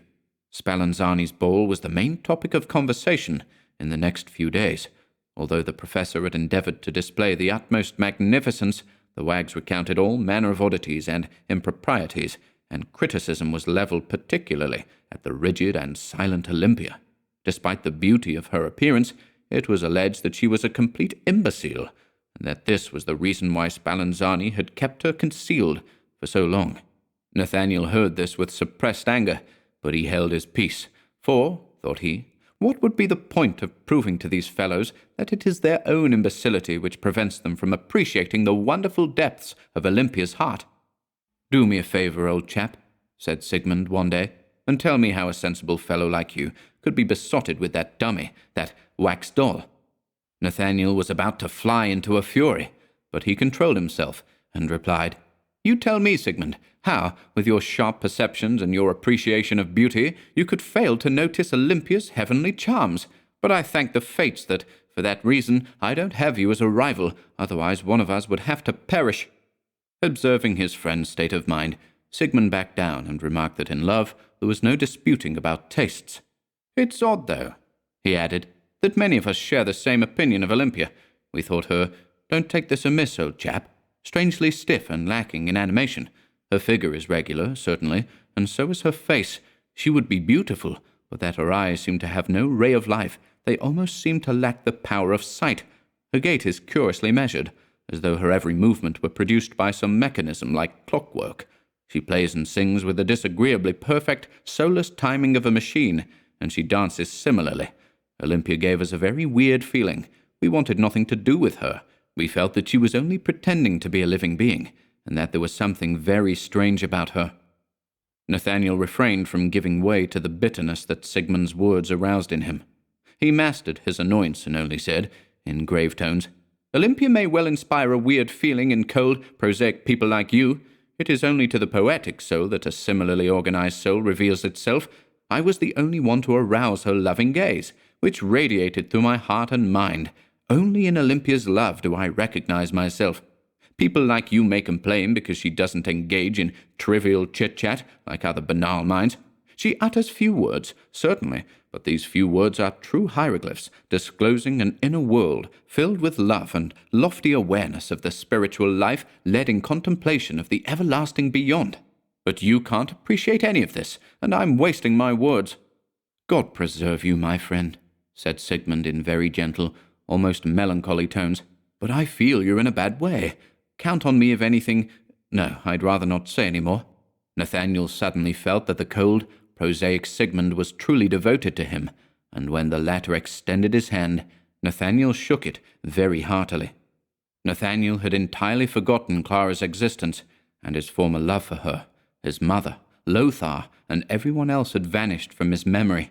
He lived only for Olympia, and spent several hours with her every day, holding forth about his love, the heartfelt rapport between them, and the elective affinities linking their souls, to all of which Olympia listened with devout attention. From the darkest recesses of his desk, Nathaniel fetched everything he had ever written. Poems, fantasies, visions, novels, stories were supplemented daily by all manner of incoherent sonnets, ballades, and canzoni, which he read to Olympia for hours on end, without ever wearying. But then he had never had such a perfect listener. She did not sew or knit. She never looked out of the window. She did not feed a cage bird. She did not play with a lapdog or a favorite cat. She did not fiddle with scraps of paper or anything else. She never needed to conceal her yawns by a slight artificial cough. In a word, she stared fixedly at her lover for hours on end, without moving a muscle, and her gaze grew ever more ardent and more animated. Only when Nathaniel finally rose and kissed her hand, and also her lips, did she say, "Oh, oh," and then, "Good night, my dear friend." "Oh, you wonderful, profound soul," cried Nathaniel, back in his room. "No one but you alone, understands me perfectly." He trembled with heartfelt rapture when he considered how the marvelous harmony between his soul and Olympia's was becoming more manifest by the day, for he felt as though Olympia had voiced his own thoughts about his works and about his poetic gift in general. Indeed, her voice seemed to come from within himself. This must indeed have been the case, for the only words Olympia ever spoke were those that have just been mentioned. Although Nathaniel did have moments of lucidity and common sense, for example, just after waking up in the morning, when he recalled how entirely passive and taciturn Olympia was, he nevertheless said, "Words? What are words? The look in her heavenly eyes says more than any terrestrial language. Can a child of heaven ever adjust itself to the narrow confines drawn by miserable earthly needs?" Professor Spallanzani seemed highly delighted at his daughter's relationship with Nathaniel. He gave the latter many unmistakable signs of his goodwill, and when Nathaniel finally ventured to hint that he might ask for Olympia's hand in marriage, the professor smiled broadly and declared that his daughter should have a free choice. Encouraged by these words, his heart burning with desire, Nathaniel resolved that on the very next day he would implore Olympia to tell him in so many words what her lovely eyes had told him long since, that she was willing to be his forevermore. He looked for the ring which his mother had given him on his departure, so that he might present it to Olympia as a symbol of his devotion and of the newly budding and blossoming life that he owed to her. As he searched, Clara's and Lothar's letters fell into his hands. He tossed them indifferently aside, found the ring, put it in his pocket, and dashed off to find Olympia. As soon as he climbed the stairs and approached the landing, he heard an extraordinary hubbub which seemed to be coming from Spallanzani's study. There were sounds of feet stamping, glass tinkling, and blows falling on the door, mingled with curses and imprecations. "Let go! Let go! Scoundrel! Villain! You staked your whole life? Ha ha ha! That wasn't part of our wager. I made the eyes, I did. I made the clockwork. Stupid wretch! You and your clockwork! You confounded brute of a half-witted clockmaker! Get out! Satan! Stop! You tinker! You devilish creature! Stop! Get out! Let go!" The voices howling and raving in such confusion were those of Spallanzani and the horrible Coppelius. In rushed Nathaniel, gripped by nameless fear.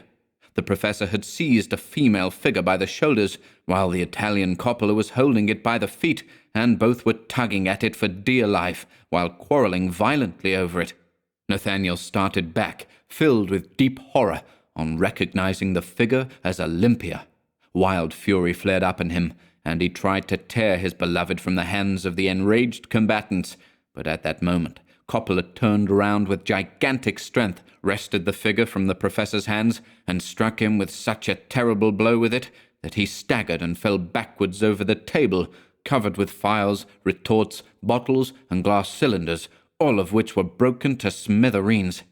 Coppola then threw the figure over his shoulder and rushed downstairs with a frightful yell of laughter, so that the figure's feet, which were hanging down in an unsightly way, gave a wooden rattling and rumbling as they knocked against the steps. Nathaniel stood stock still.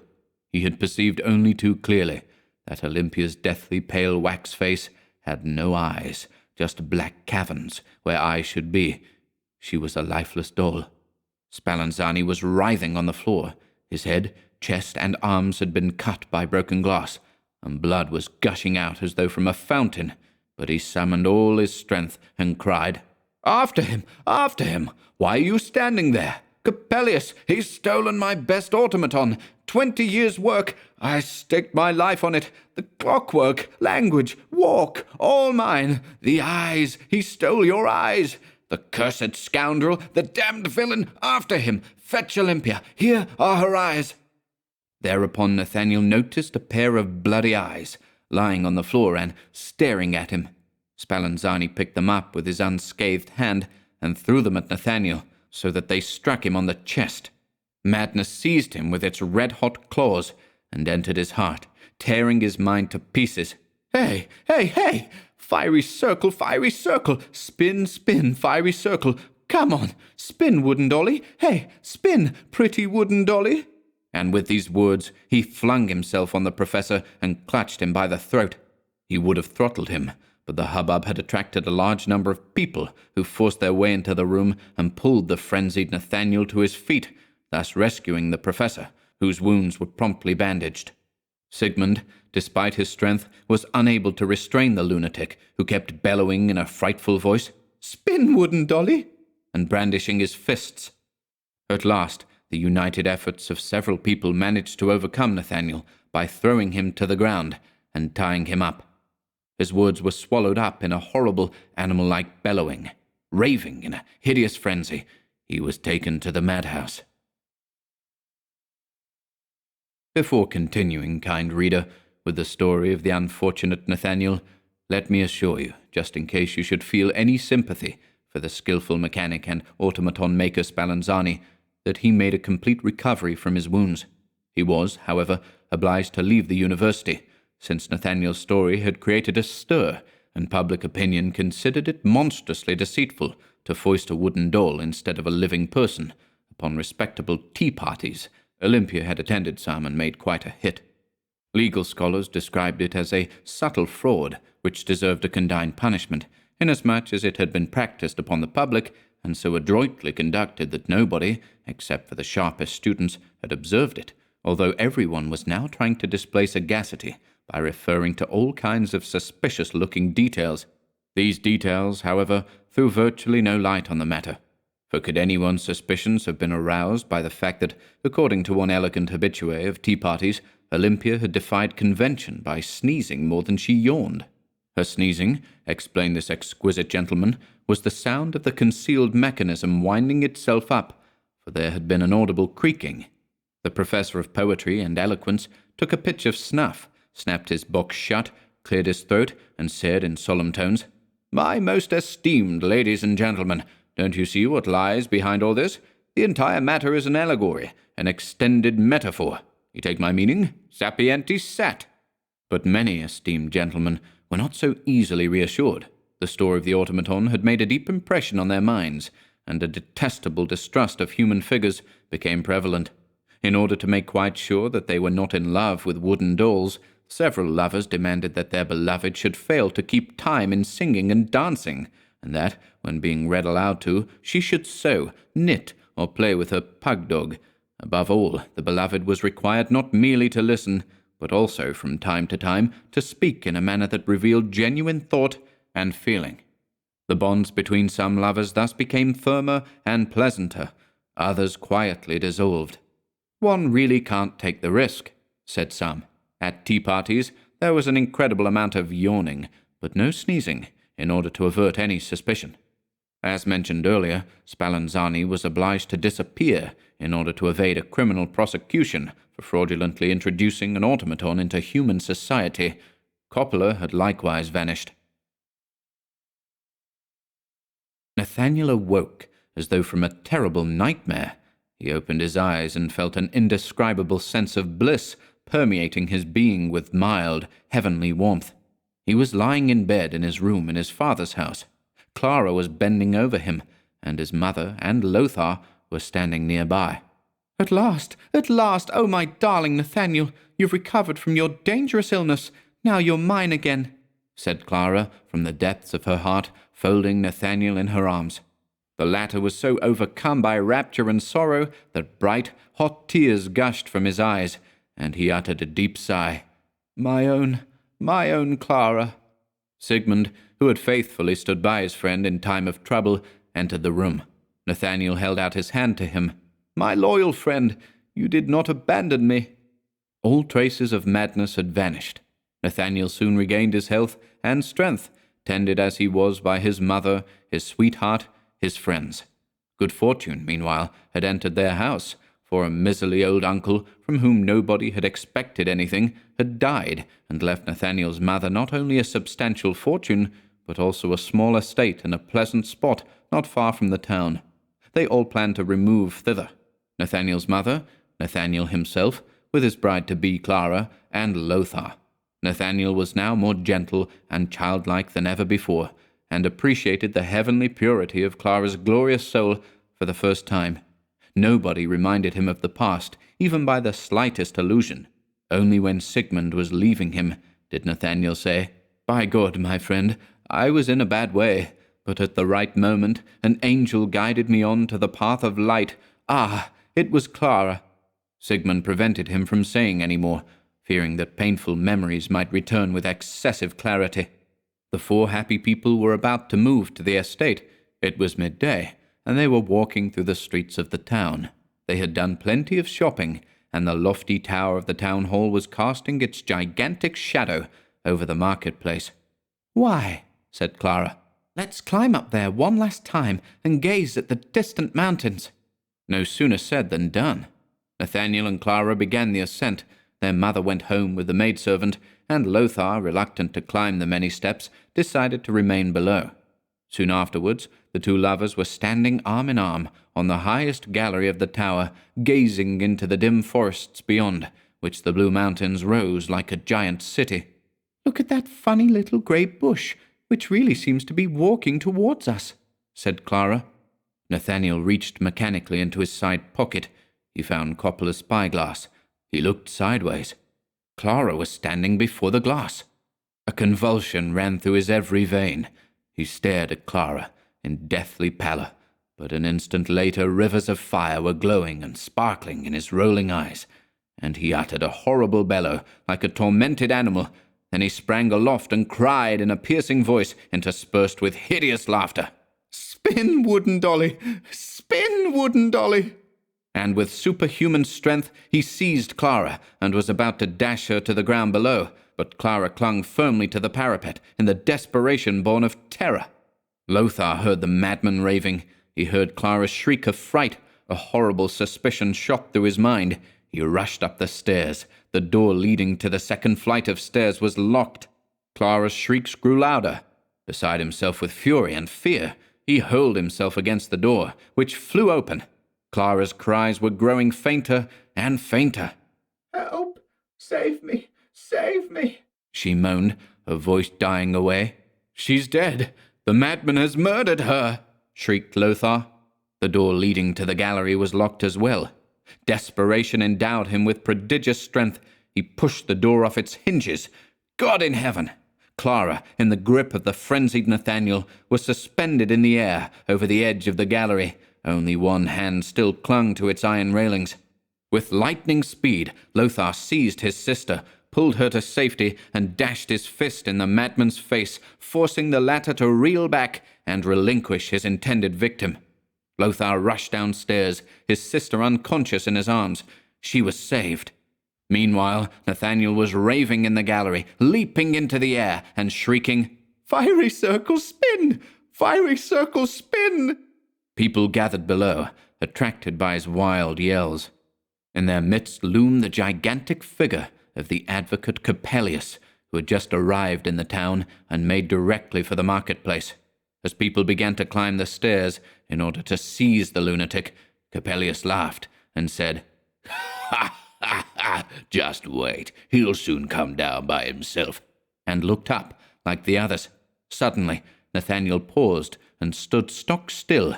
He bent down, perceived Coppelius, and, with a piercing shriek of, "Beautiful eyes! Beautiful eyes!" he jumped over the parapet. By the time Nathaniel was lying on the pavement, his head shattered, Coppelius had vanished into the throng. It is reported that several years later, in a distant part of the country, Clara was seen sitting hand in hand with an affectionate husband outside the door of a handsome country dwelling, with two merry boys playing in front of her. This would seem to suggest that Clara succeeded in finding the quiet domestic happiness which suited her cheerful, sunny disposition, and which she could never have enjoyed with the tormented, self-divided Nathaniel. The Little Match Girl by Hans Christian Andersen. Most terribly cold it was. It snowed, and was nearly quite dark, and evening, the last evening of the year.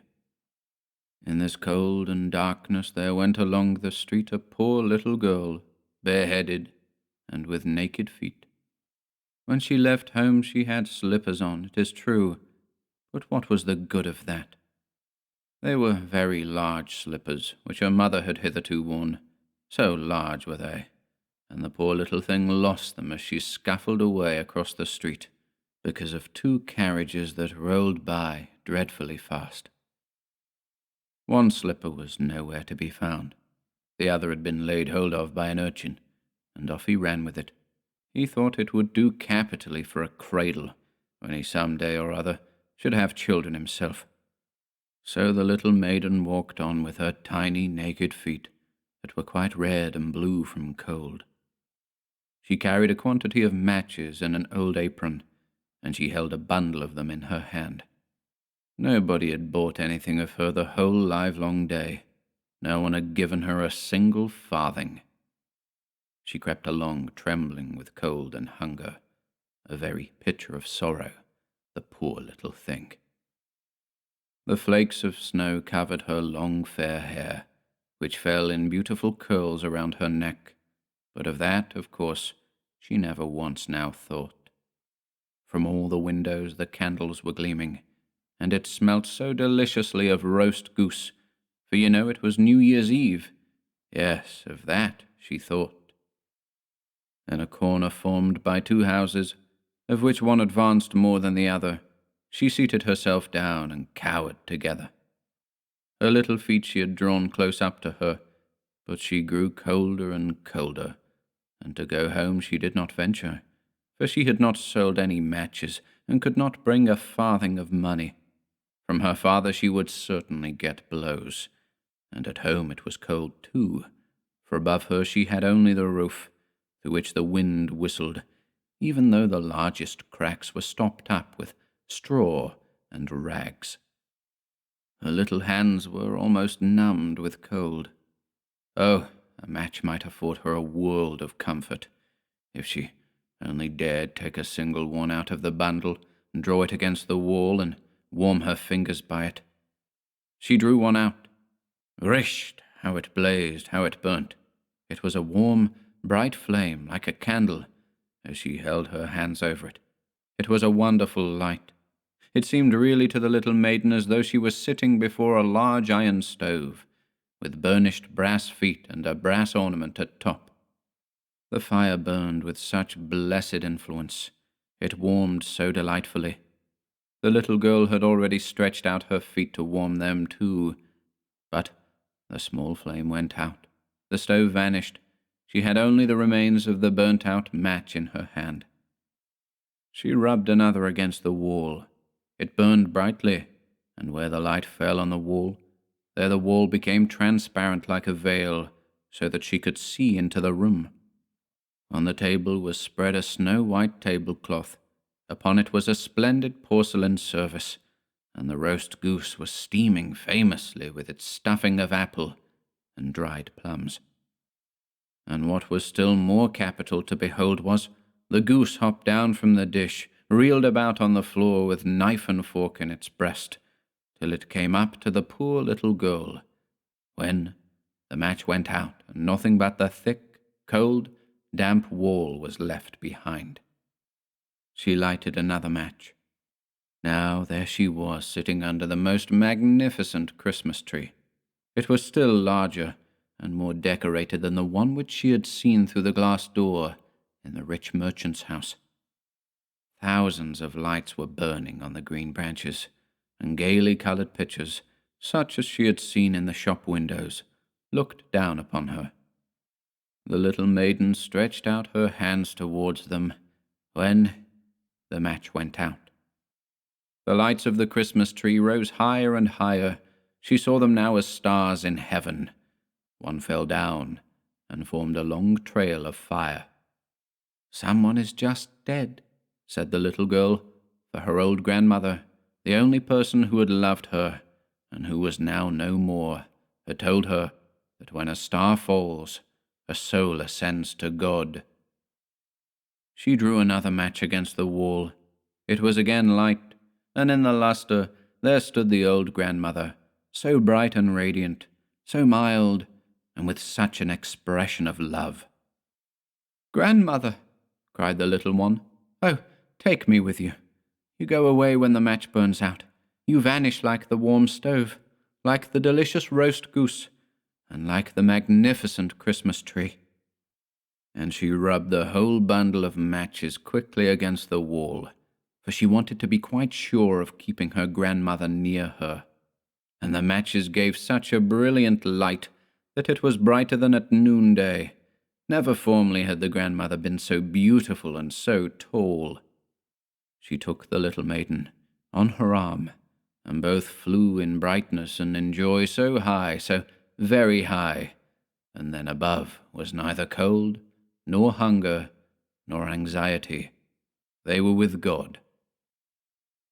But in the corner, at the cold hour of dawn, sat the poor girl, with rosy cheeks and with a smiling mouth, leaning against the wall, frozen to death on the last evening of the old year. Stiff and stark sat the child there with her matches, of which one bundle had been burnt. She wanted to warm herself, people said. No one had the slightest suspicion of what beautiful things she had seen. No one even dreamed of the splendor in which, with her grandmother, she had entered on the joys of a new year.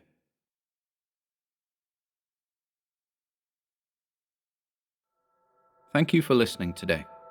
If you'd like to support our work here at HorrorBabble, be sure to check out the video description below, where you'll find links to our Bandcamp and Patreon pages, our merch store over at Teespring, and further information relating to our releases on Audible, iTunes, and Spotify. And until next time,